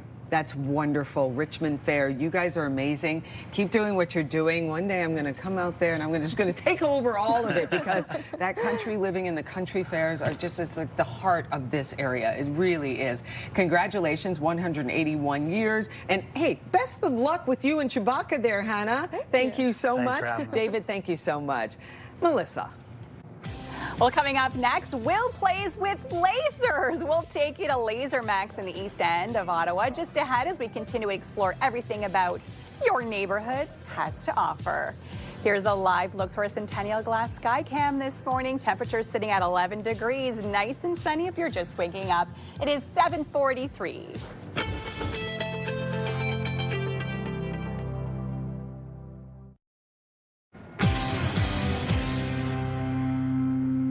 Well, welcome back, everybody. As we continue to head into neighborhoods that mean something special to us here on Your Morning Ottawa, I decided to go to a spot where I have countless memories from growing up right here in the city with just the right amount of competition. Have a look. All right, everyone, on today's show, we are going to one of my favorite places that I visited as a kid for all sorts of parties, but I should actually probably go as an adult now, too. Today, we're at Laser Tag. Come on in. I mean, when you walk in here, how do you not already get so excited? I immediately feel that nostalgia feeling. You've got the game board set up here, so you make your own username, your tag. The stats are going to be on the board as soon as you're finished. So growing up, playing hockey and lacrosse, birthday parties, all of the times that I came here, this is always where you came to check in. And then you can brag about your friends too. And once you walk into the facilities, I mean, you're literally playing laser tag amongst all of your friends. It's one of the coolest things you can do as a kid, but not even just as a kid, even as an adult today, regardless if you want to have any fun or not, at any age here at LaserMaxx. But what's so fun about it is it just makes me feel that nice community home sense that I had as a kid, because everyone came to laser tag and it was just so much fun. We're gonna find a little bit more information as we go. All right, so Megan joining me now, just because if at home, for some reason, you don't know what laser tag's all about, Megan's gonna join us because it's been such a staple in my life and so many people's lives. If you enter the beautiful doors, what can people expect? It's fun, and that's really what it is. Fun for birthdays, youth groups, sporting events, bachelor parties like we were talking about earlier. It's fun for everyone. We say 5 to 85. Bring your whole family, have some fun at laser tag. Yeah, that's what I mean. It's like at any age this works. Even when I walked back through the doors, it's been a long time. I went, okay, like I'm already probably gonna message my friends and be like, I think we need to come back here just with us. And when people come in, because it's not just the laser tag, we've also got some games up front. So the experience, if you come in here, what can you expect from a gaming standpoint? I mean, like you said, starts at the front door. You've got that like awesome experience with the arcade games. We've got the laser tag in the back, which I say is our highlight of everything. That's what we truly focus on. So when you've got that interactive briefing, getting ready for the mission to launch, and then playing it. I mean, who doesn't like to tag their friends? So it's just a blast, like I said, yeah. And how's the competition amongst a lot of the parties that you see? And does it differentiate between the young kids or the old kids, or are they just as competitive? I'd say everyone's pretty competitive. There's a few kids that like to team up together, but I'd say the most competitive are the parents. They love to go in and join their kids. Who doesn't like to shoot the kids, you know? That's what they always tell us. All the bad things that they do, this is their one chance to say, hey, I can still beat you at any of these games. They love coming in first. It's literally so fun. And again, all those types of things you can do. That was kind of a joke. I was like, oh, maybe give a bachelor party and, you know, pre-wedding day. And you're like, oh yeah, we do that all the time. I was like, well, come on. So it's literally anything and everything when it comes to the groups here. If you are looking to book, where's the best people to direct people? Our phone number is 613-526-4000, and then our website, lasermaxcanada.com. Appreciate it, Megan. Thank you. And in first place with 4,500 points, let's give it up for Willie Bear!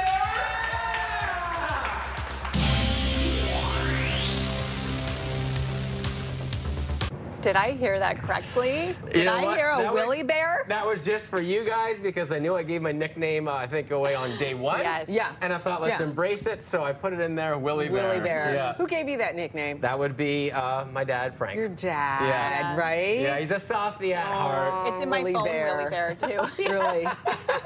Willie Bear took it. I tell you what, you just took it right there, and you won, too. Yeah, you know what? It's so fun, too, because it's like as soon as you go in there, it's just like you feel like a kid. It's like, it's fun at any age. Have to take my kids there.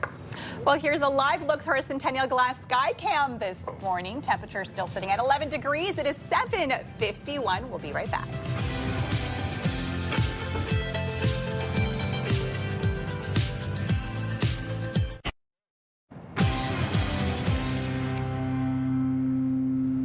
Welcome back. Today we are taking your comments on your favorite local coffee shops in Ottawa, and here are some of your thoughts this morning. Louise says, Second Cup is my favorite coffee shop located in the Barhaven Town Center. Sometimes it's as simple as that, just something that's around your area that you have a nice special connection to.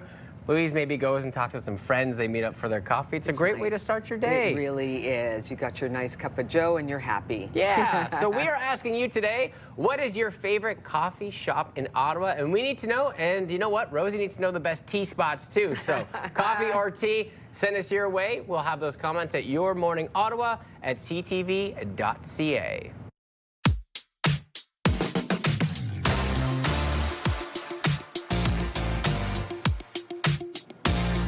And here are your milestones for today, which is Wednesday, September 17th. Pardon me, my brain is all over the place today. But first, we have a happy 10th birthday to Scarlett. This is with love from Papa, Nanny, Auntie Banner, and Shadow. Happy 9th birthday to Elliot. Love sister Sadie, brother Theo, mommy and daddy who say your love for soccer lights up our stadium. Look at that. Happy 4th birthday to Nora. Love from Lolo and Lola and the rest of the family. What a cute little photo. And a happy 12th birthday to Rose. Have a wonderful birthday. And of course, if you have a milestone, please celebrate it with us and your birthday announcements. This is for kids turning 13 years old and younger, and for those turning 100 years old or more. And of course, wedding anniversaries as well, those celebrating 50 years or more. All you have to do is email us your morning Ottawa milestones at ctv.ca, and we'll be sure to get your announcement on the air. Here's a live look through our sky cam. It is just looking gorgeous, beautiful sunshine. We're in for another warmer than normal day. It'll feel closer to 30 degrees when you factor in the humidity. You're watching Your Morning Ottawa.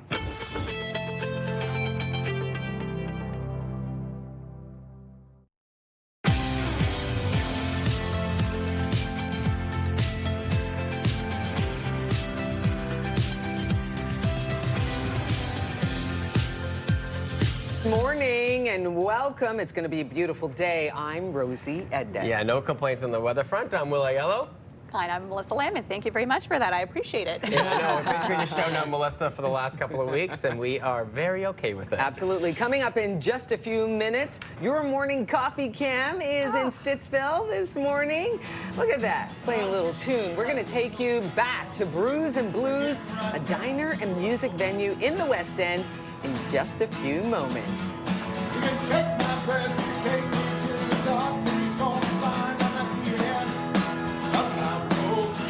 Top of my foot. There you go. Top of my foot this morning, drinking coffee. How perfect is that? What better way to start the day? Shining Brews in and the Blues, background. baby. Loving it. We'll head back out there shortly. We're going to get right towards our news headlines. For now, we know exactly when the Liberal government will officially table its budget. We're going to present a great budget in this House on the 4th of November, Mr. Speaker. This is going to be a generational investment in our future. We're going to build this country, Mr. Speaker. We're going to protect our communities. We're going to empower Canadians. We're going to build the strongest economy in the G7. Finance Minister François-Philippe Champagne making the announcement in the House of Commons yesterday. The budget will be the first under Prime Minister Mark Carney, and it comes as the government looks to protect the economy amid the trade war. Here is what the opposition leader had to say Tuesday. Mark Carney, with his rampant unbudgeted deficit spending that drives up food and housing costs, is breaking his promise and doing another Liberal bait and switch. Conservatives are demanding the government reverse this reckless Liberal spending. Many financial experts are predicting that the federal deficit will increase substantially within the fall budget. Chrystia Freeland, a former deputy prime minister, is resigning from her cabinet position. Her new role will see her serve as Canada's new special representative for the reconstruction of Ukraine. The work that Chrystia will lead on Ukraine will be deeply impactful, not just for the war, but for Canada's national security. Freeland has been a member of Parliament for 12 years and became Canada's first female finance minister in 2020. Her two portfolios, transport and internal trade, are going to be divided between existing cabinet ministers. We have Dominic LeBlanc taking over the internal trade and Stephen McKinnon taking over transport. She will stay on as MP for now, but she notes she will not re-seek election. On the heels of the federal government's launch of Build Canada Homes, Ottawa's mayor is making his own political pledge, vowing to end youth homelessness in the city by the year 2030. Mayor Mark Sutcliffe says nearly half of adults who experience homelessness were first homeless before the age of 16. The city is partnering with groups like the Youth Services Bureau and Operation Come Home, which is already moving teens out of shelters and into housing, aiming to house more than 170 young people this year. Advocates say one measure of success will be fewer youth relying on shelters and more in permanent housing. We're going to see whether or not there's a reduction in youth who are needing shelters. So it's kind of a 1+1 strategy for us. We know that if we see less people needing to access our shelter, then our solutions are working. While the announcement provided few details about how the city will achieve its goal, more measures are expected to be released in the coming months, with money set aside in the 2026 municipal budget. U.S. President Donald Trump will meet with King Charles this morning on the first full day of his UK state visit. President Trump and First Lady are expected to arrive at Windsor Castle. They will then be greeted by King Charles and Queen Camilla. There will be carriage processions, a flyover, and state dinner tonight. Events will be happening away from the public because of security and mixed reactions in the country. The man accused of killing influential U.S. conservative personality and Donald Trump ally Charlie Kirk has been charged with aggravated murder. I am filing a notice of intent to seek the death penalty. I do not take this decision lightly. The 22-year-old Tyler Robinson is facing a total of 7 charges. Prosecutors say he left a note for his roommate with whom he was in a romantic relationship with. They say that the letter read in quote, "I have the opportunity to take out Charlie Kirk, and I'm going to take it." After the shooting, investigators say that he wrote in a text message, quote, "I had enough of his hatred. Some hate can't be negotiated out." Food Banks Canada says the number of Canadians living in poverty or facing food insecurity has surged almost 40% in the past 2 years. What we're seeing now is low-income folks are spending well above 50% of their entire income on housing, on rent, and there just isn't any give left in their monthly budget. The organization's 2025 Poverty Report Card gives Canada a failing grade on food insecurity and unemployment, but it did give Ottawa credit for progress on school food programs, along with dental and pharmacare. Thousands of people came out to Dulles International Airport in Washington, but it wasn't to get on a plane.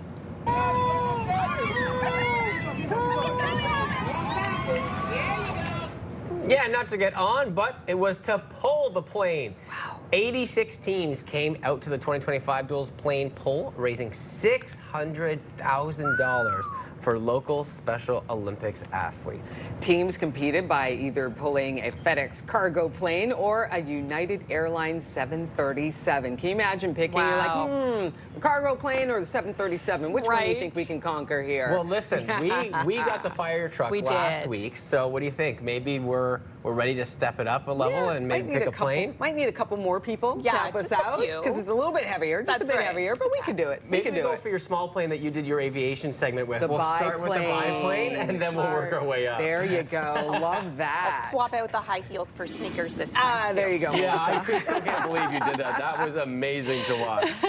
In your forecast this morning, we're seeing sunshine on the way, a beautiful day. Still sandal weather, which is great news as we head into the middle of September. Of course, fall is just around the corner as well. Still sitting at 11, it's 13 currently in Montreal. Still some single-digit temperatures like in Cornwall and Pembroke sitting at 9 degrees, but slowly warming up across the region. Overall, a gorgeous day ahead. Mix of sun and cloud this morning into your afternoon. Temps way above seasonal. 27 today. Will feel closer to 30 with that humidex. So we have a warm, sunny, quite hot day on the way. As for this evening, temps will still hover around 21 degrees, so perfect patio weather later on tonight. No rain in sight for us today. That will change tomorrow as we are expecting a few scattered showers late in the afternoon. For this morning, a little bit of fog out there still, but for the most part, it has dissipated and it is pretty much smooth sailing out there in your drive in. Just a few clouds into your afternoon and quite hot across the region. Temperatures ranging from 23 in Trenton, Kingston, all the way to 27 for us up here in Ottawa. Also 27 in Gatineau today. The Valley will sit at 26 for your daytime high. And over the next couple of days, really warm conditions above seasonal for most of the week, even into next week. We just have a couple of days that will drop back down. 27 for today. Lots of sunshine tomorrow. Those scattered showers, but late in the afternoon, sometime around 2 o'clock, between 2 and about 8 p.m. is when we could see a few pop-up scattered showers in the forecast. Still really above seasonal with a high of 24. Then back to normal Friday, Saturday. Normal for this time of the year is around 19 degrees. You'll see we'll hover there towards the end of the work weekend to start off the weekend. But then Sunday, the warm weather is back. So is the sunshine, and we have lots of heat on the way next week. On your roads this morning, here's a live look at your time saver traffic. Eastbound 417, very heavy buildup starting at Moody right through until Bronson. Heading west on the Queensway, also seeing some slowdowns at Walkley until Nicholas. The 174 moving slow starting at 10th line all the way to the 417, and the Kitchie-Zibi-Meakin Parkway is slow at this time as well. All right, joining us live this morning from Brews and Blues on Stittsville, Maine is Chris Leger. He is the chef at Brews and Blues. Good morning, Chris. Good morning. All right, so we talked about coffee a little bit earlier, and Melissa, Rosie, and I were saying, you know what? What goes great with some coffee? It's some treats, but you don't just have treats there. You've got a full menu. Can you talk about a little bit of those menu options? Yes, we got a full menu with, you know, a Cajun style, Cajun flair, very southern comfort food. We do a lot of different flavors and have a lot of different influences on our menu. You know, Chris, it's such a wonderful vibe there. We've got a musician playing there, people enjoying a coffee. They've got some food going along there. If you were to choose, someone comes in there this morning wanting to start out their day right, what's the coffee and food choice item of Chris this morning? Personally, myself, I would go with a latte and probably a plain Jane, get you in and out fast with, you know, something that tastes really good, get you on your way to work. Oh, we love that. And Chris, what do you love working about there? Because it's such a cool environment. Everything that we've seen so far this morning. And it looks like you got a good crew of usuals there. Why do you love working at Brews and Brews? I love working here just because I'm very passionate about food, and it's just a really chilled environment, really down to earth, really, you know, nice menu. It's just a really great place to work. Well, we really appreciate your time this morning, Chris. We'll let you get back to the kitchen. Look at all those friendly faces. But you know what? I think it's time that we just listen just a little bit to some of the tunes as we bring you our Wednesday morning coffee. Okay, thank you. Have a good morning.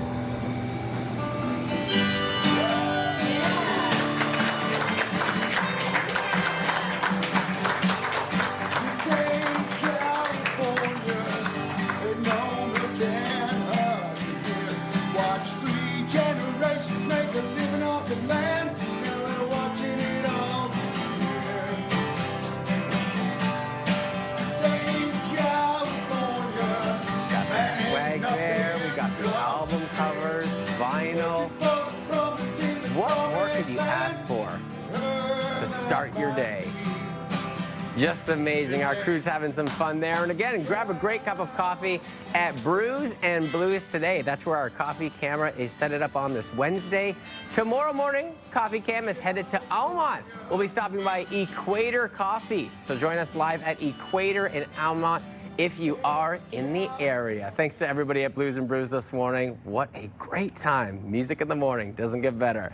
Well, coming up a little bit later on, start your morning right with a 10K run with the Rise and Run crew, all for a wonderful cause. Our guests from Rise and Run are hanging by in our Your Morning Lazy Boy Lounge.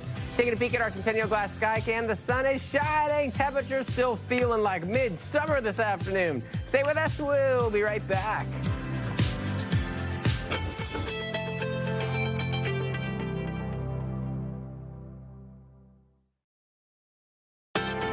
Your morning just got a little brighter. Start your day with CTV Your Morning, and you could win $20,000. For your chance to win, watch CTV Your Morning Ottawa, weekday mornings 6 to 9.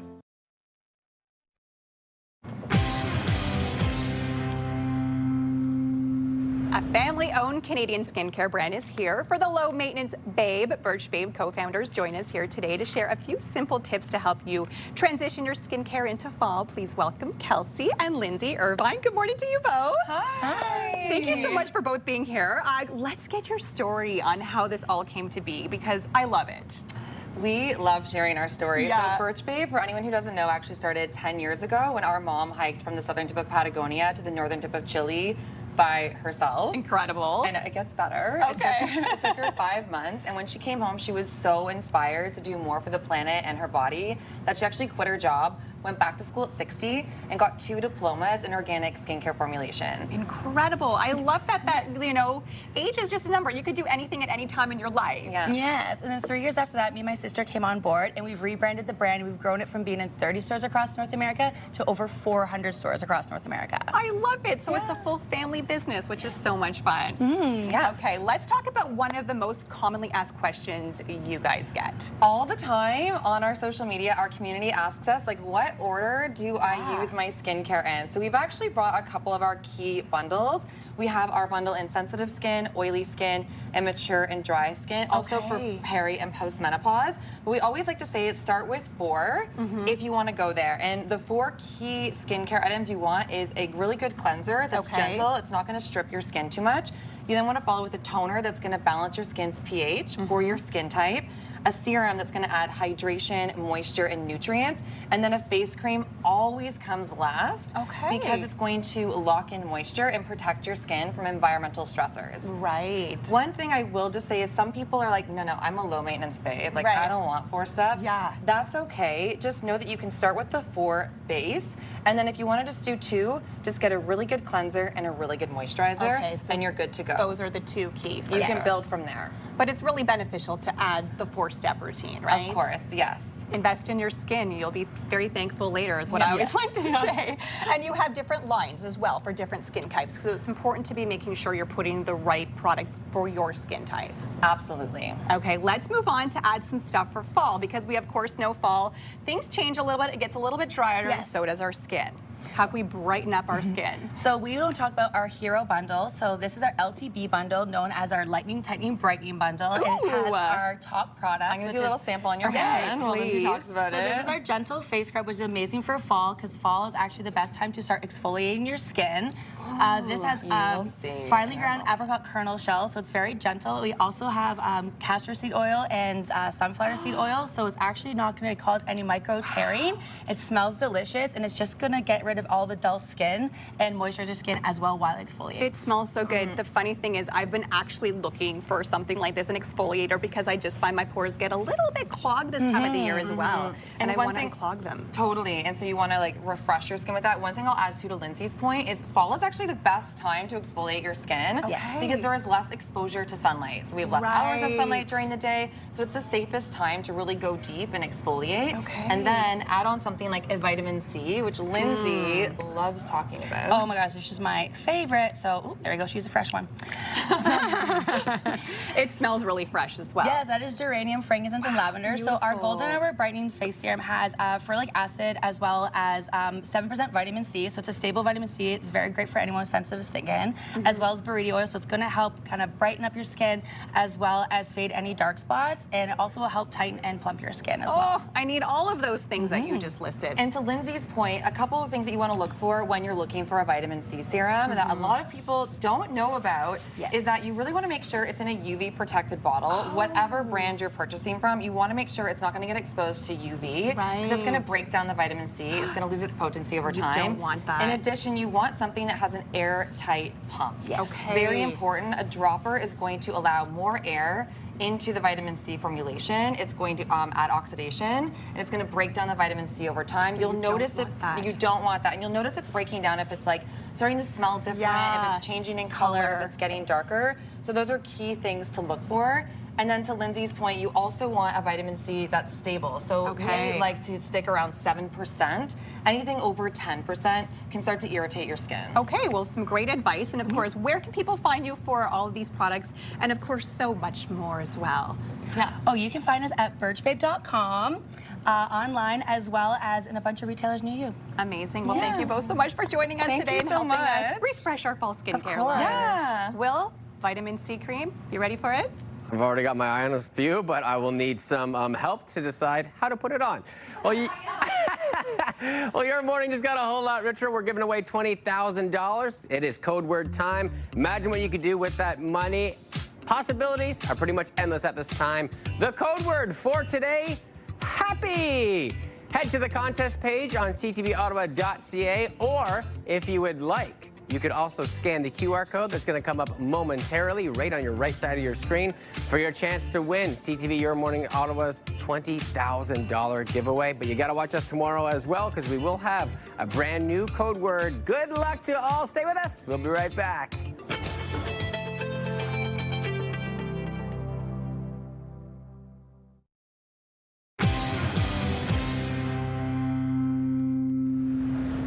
Welcome back to Your Morning Ottawa.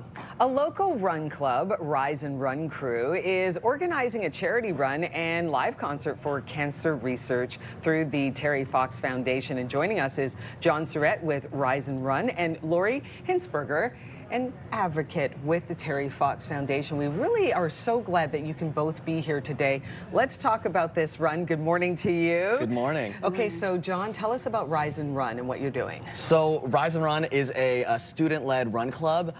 We got about 200 or 100 active members every single Friday at 6 a.m. And we started around, 2 years ago. Okay. And yeah, like we basically are just a community where we get together and run. No competition. It doesn't cost any money.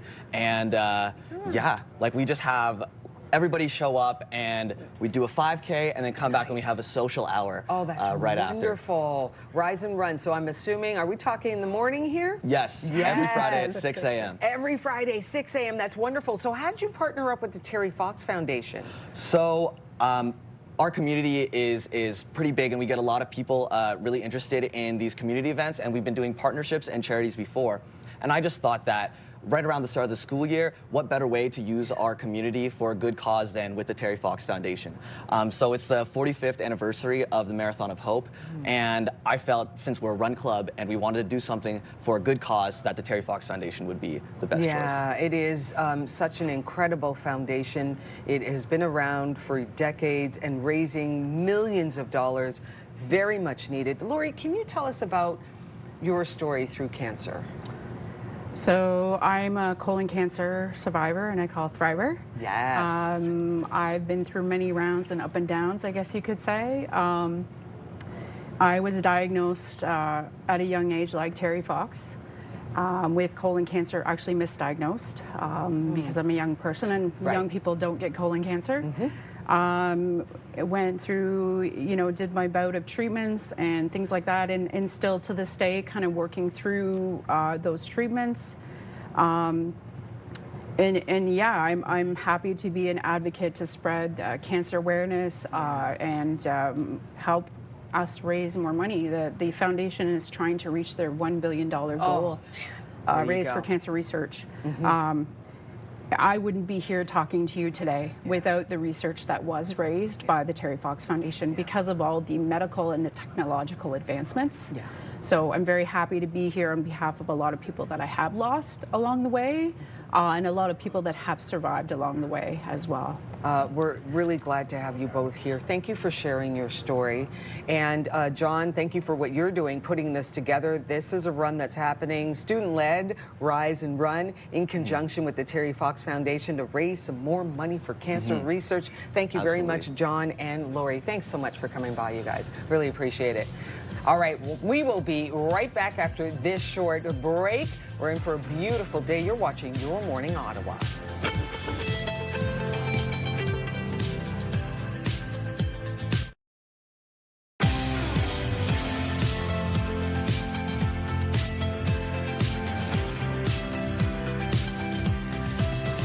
Welcome. Good morning. I'm Rosie Edet. And I'm going to say it right today because I got my own name wrong. I'm Will Aiello. And I'm Melissa Lamb. We're going to get right into our news stories as we cruise through 8:30. We now know exactly when the Liberal government will officially table its budget. We're going to present a great budget in this House on the 4th of November, Mr. Speaker. This is going to be a generational investment in our future. We're going to build this country, Mr. Speaker. We're going to protect our communities. We're going to empower Canadians. We're going to build the strongest economy in the G7.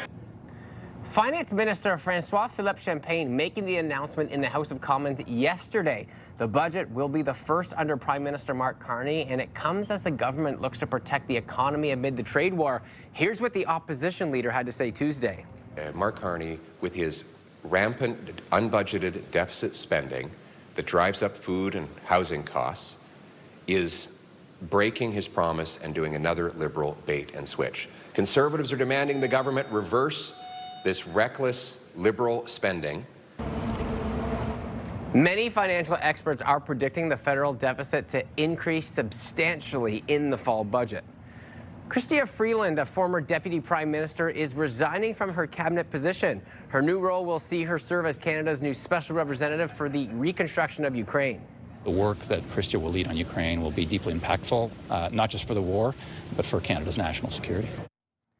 Freeland has been a member of Parliament for 12 years and became Canada's first female finance minister back in 2020. Her two portfolios, transport and internal trade, they're going to be divided between existing cabinet ministers, with Dominic LeBlanc taking over internal trade, and then Stephen McKinnon will be taking over transport. She is going to be staying on as an MP for now, but notes she will not seek re-election. On the heels of the federal government's launch of Build Canada Homes, Ottawa's mayor is making his own political pledge, vowing to end youth homelessness in this city by the year 2030.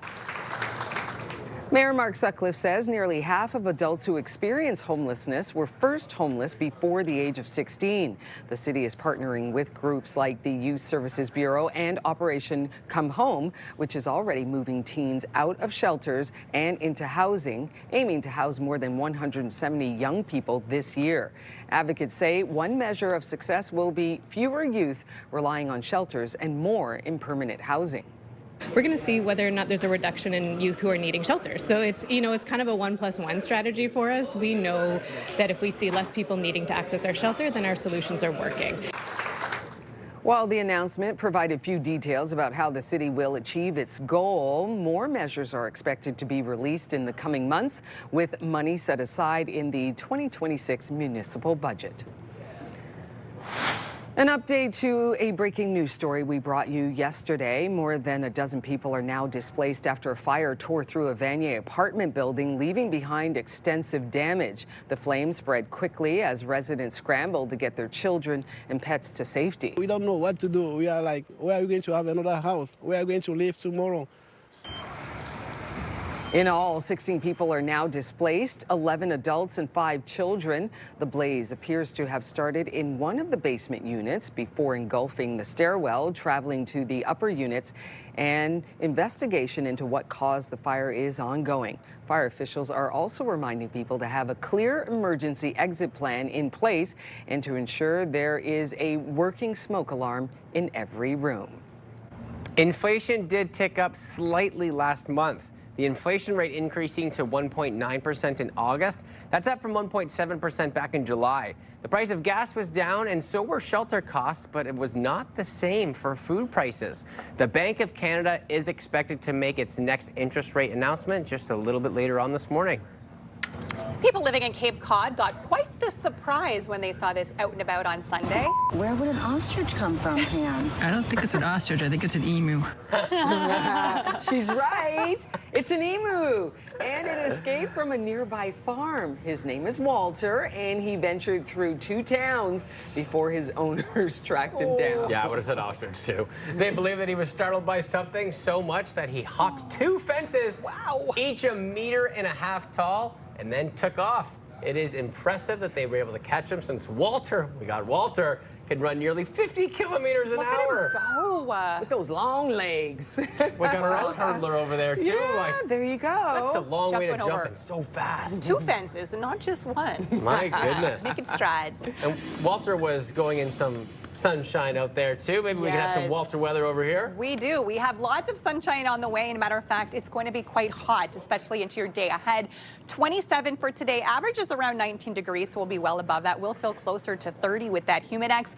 Temps warming up right now as well. We are now sitting at 13 degrees to start off your morning. So earlier this morning, it was only 11. Now we're already sitting at 13. So if you're wondering what you need to wear today, t-shirt weather, sunglasses, the ball cap, still very much sandal weather indeed as well, as we will reach a high of 27 this afternoon, feeling closer to 30 throughout your day ahead. Very sunny to start things off, so hardly any clouds in sight today. Late this afternoon, we will start to see a few clouds rolling through the forecast for us, and temps really ranging from 23 all the way to 27, so pretty warm across the region, above seasonal, east to west, north to south today in our viewing range region. 26 is your daytime high out in the valley. Over the next 7 days, a little mixture of everything. We have some rain on the way for tomorrow. 24 is your daytime high, so still very warm. Late in the afternoon, so a slim chance of those scattered showers. If we see any at all, it will rain pretty quickly and disappear pretty quickly as well. Average-like conditions for Friday and through Saturday. Then as we head into next week, temperatures still well above seasonal, even though the first day of fall arrives on Monday. On your roads this hour, here's a live look at your time saver traffic. Eastbound 417 still heavy volume.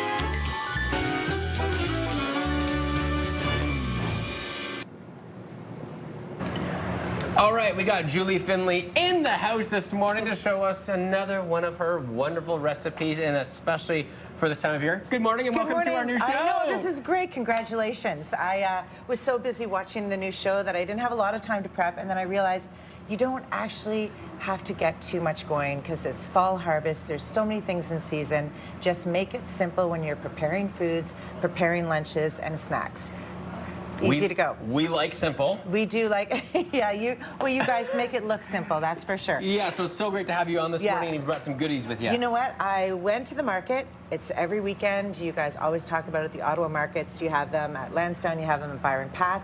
Or if you're going to the grocery store, the outside of the grocery store has everything local. You're literally looking for the Foodland Ontario sign. You know that it's in season. Or you can go on foodlandontario.ca to find out everything that's in season. So I decided to pick something with coronation grapes, or you see purple grapes. So give a taste of that. Everybody thinks they're blueberries, but they're nice and plump like blueberries. They taste great. And so I'm going to make a chicken lettuce, Waldorf chicken lettuce wrap. Wow. With all these things. So Waldorf, I was like, where does that come from? And it actually comes from 1890, a lovely chef that was making some fun with salad, putting anything that was in season, and that's how it started. So I've got a little twist because we have nectarines and peaches in season, and you're just going to keep eating. That's perfect for me. I can't stop. I know. They're so fresh. Like and I'm also pretty hungry. Yeah, so this is great. Yeah. So and actually take advantage of it now, and that's what we're saying. Be in the moment. They're here now until the end of September, beginning of October. So I've got half a cup of the coronation grapes, or purple grapes as we call them. Okay. Concord you can find too, and I did half cup of peaches. In the recipe, it says nectarine, but I like peaches a bit more. We're going with the Julie way. Yeah, and then I did celery, which is nice and fresh and a little crisp taste to that. You're just going to chop up 2 tablespoons of red onion, and that is pretty much your salad. All you need to add is 1.5 cups of chopped up chicken. Yeah, get the protein in there. Exactly. And then what I've done, it asks for walnuts, but again, pecans. I prefer pecans because it has that kind of buttery sweet taste to it when you toast them, where walnuts has that kind of nutty, earthy taste. So mix that in. And your dressing is just a tablespoon of grainy mustard. Okay. And then 3 tablespoons of your mayonnaise of choice. There's vegan mayonnaise out there. You're mixing it together. And what I did differently is I have lettuce. So lettuce wraps, Boston lettuce, red leaf lettuce. Like, it's so lovely, Ontario lettuce. You just peel it off and you can have big things. You wrap it up and you're ready to go for lunch. Nice and light. So simple too. And you know what? When you have lettuce wraps too, because I've had those for a lot, try to say gluten-free-ish. Yes, yeah.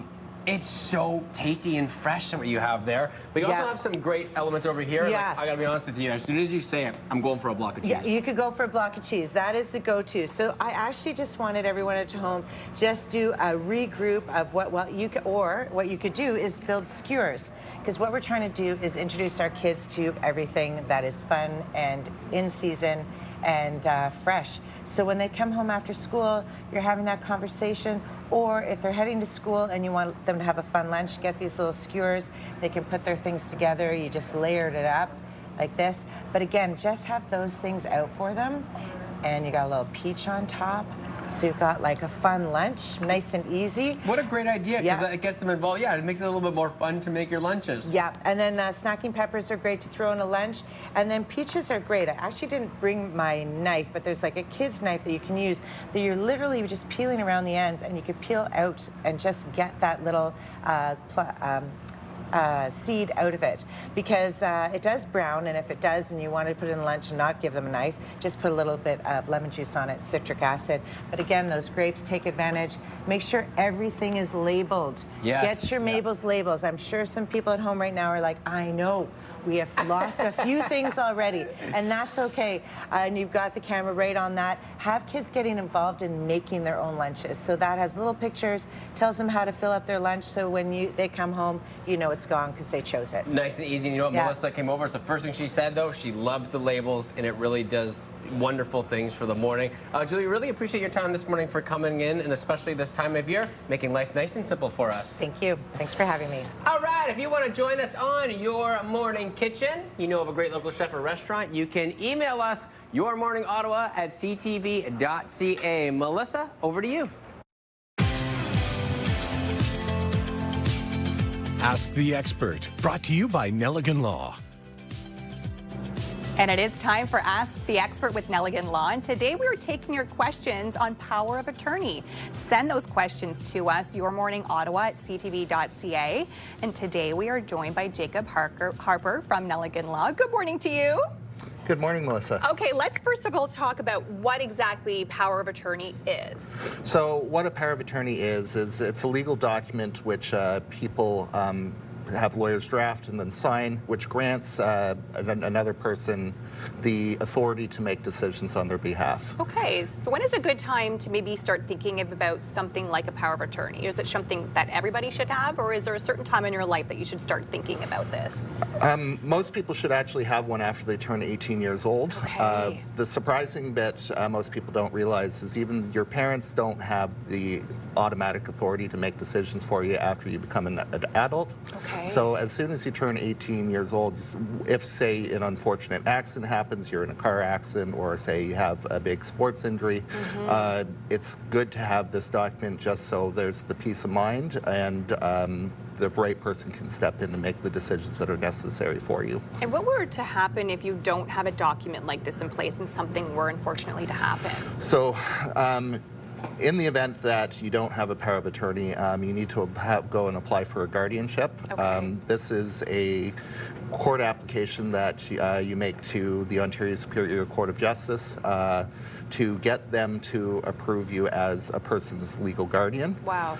The problem with this is that it's time consuming, it's stressful, and unfortunately it can be kind of expensive. Right, and if you're going through something, it's probably not something additional that you're going to want to be thinking about, right? You're going to be wanting to be with the individual who you are caring for, regardless of the circumstances. Well, exactly. And in the absence of there being one, you have the public guardian of the trustee step in, which is the government, which is obviously they're very busy with what they do. So there's concerns is that what you would expect to happen may not occur immediately. Okay, so your advice is as soon as you turn 18, you should get a power of attorney. Is it pretty easy to go through once you make that decision on who will be your power of attorney? It is a fairly easy decision to do, and to once you sort of made that choice, what you want is you want somebody who's going to be trustworthy and know that they're going to have your best interests at heart. Okay. And most law offices will have somebody who is very experienced in assisting people in drafting this. Okay, and let's talk a little bit about an estate trustee. Can you kind of explain what that actually is? So an estate trustee is the best way to think of the divide between the two is a power of attorney is while you're alive. After you pass away, an estate trustee takes over your estate and acts as the trustee for your estate. Okay, so they're not the same thing. Do you need a separate one, or can it be the same person? It can be the same person. It can be different. There can be a couple different reasons why you want the same person or different. Oftentimes, I find is that people name their powers of attorney and the estate trustee as the same person. As the same person. And when should someone start thinking about, getting an estate trustee? Thinking about getting an estate trustee, so you're dealing with drafting a will. Most people think this, when you become a parent, that would be the most common time, or you say you buy major assets such as your first house, or say you're buying a cottage or starting a business. But even if you don't think you have too much, it's always good to have a will in place because it provides clarity and peace of mind for your family when the unfortunate occurs. Absolutely. Well, we're going to talk a little bit about more wills when we come back, but of course we do have to take a break, and we want to let you know as well, Ask the Expert, Nelligan Law. It is sponsored content, but you can email us your questions to us, yourmorningottawa@ctv.ca with your questions. You can also phone in your questions, 613-789-6559 at extension 2803. So get those questions in for us. We'll be right back.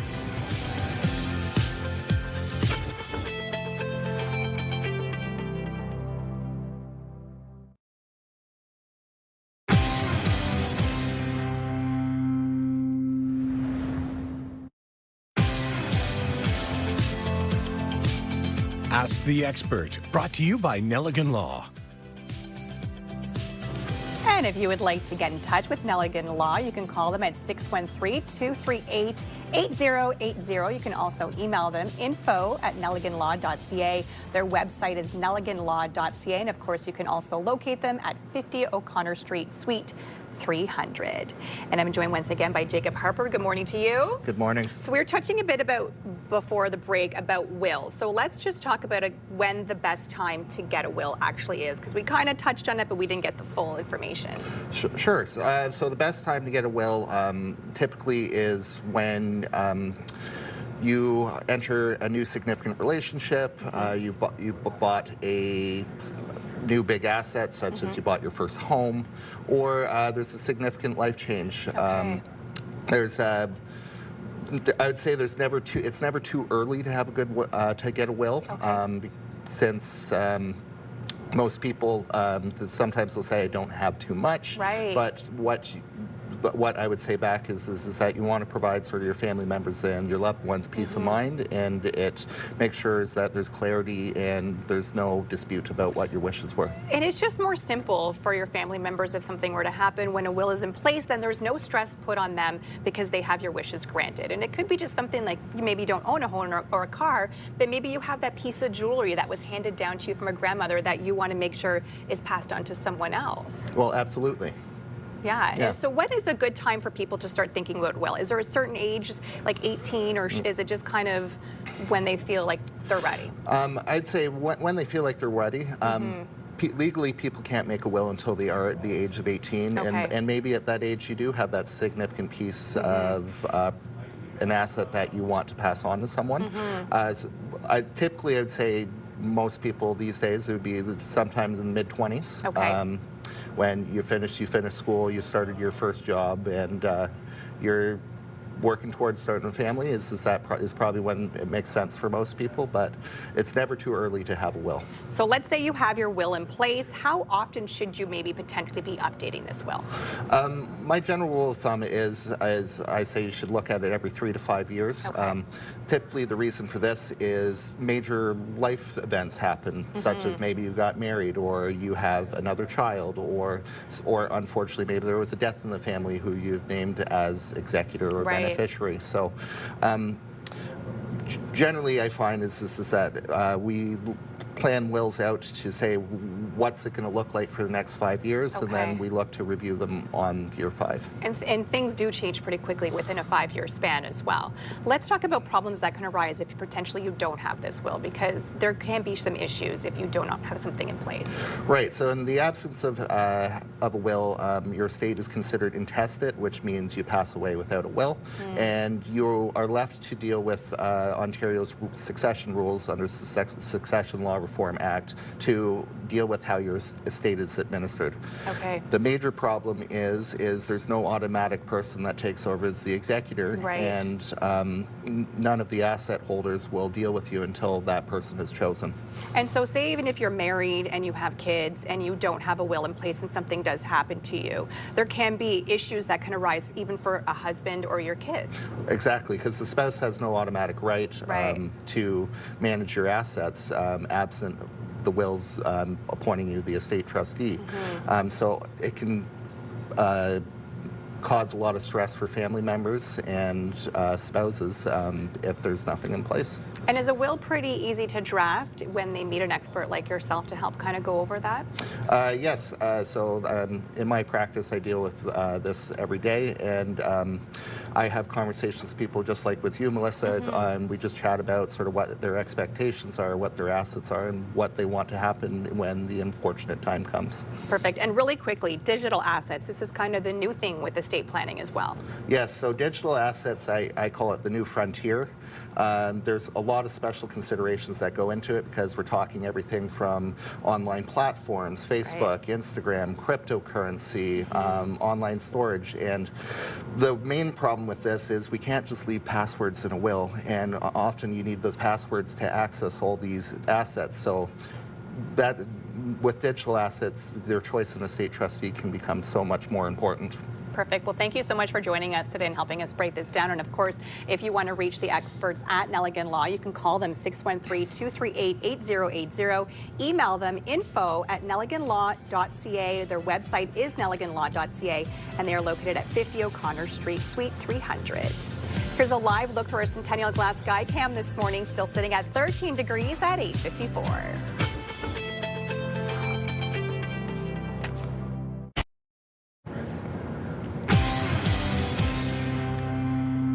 Well, that is all from us here at CTV, Your Morning Ottawa, for Wednesday, September 17th. Yeah, don't forget you can watch any of our segments online. Just head to our website, ctvyourmorning.ca. And thanks for watching, and we'll see you back here again tomorrow morning at 6 a.m. Enjoy the beautiful day 27. It's going to feel like 30 with the Humidex.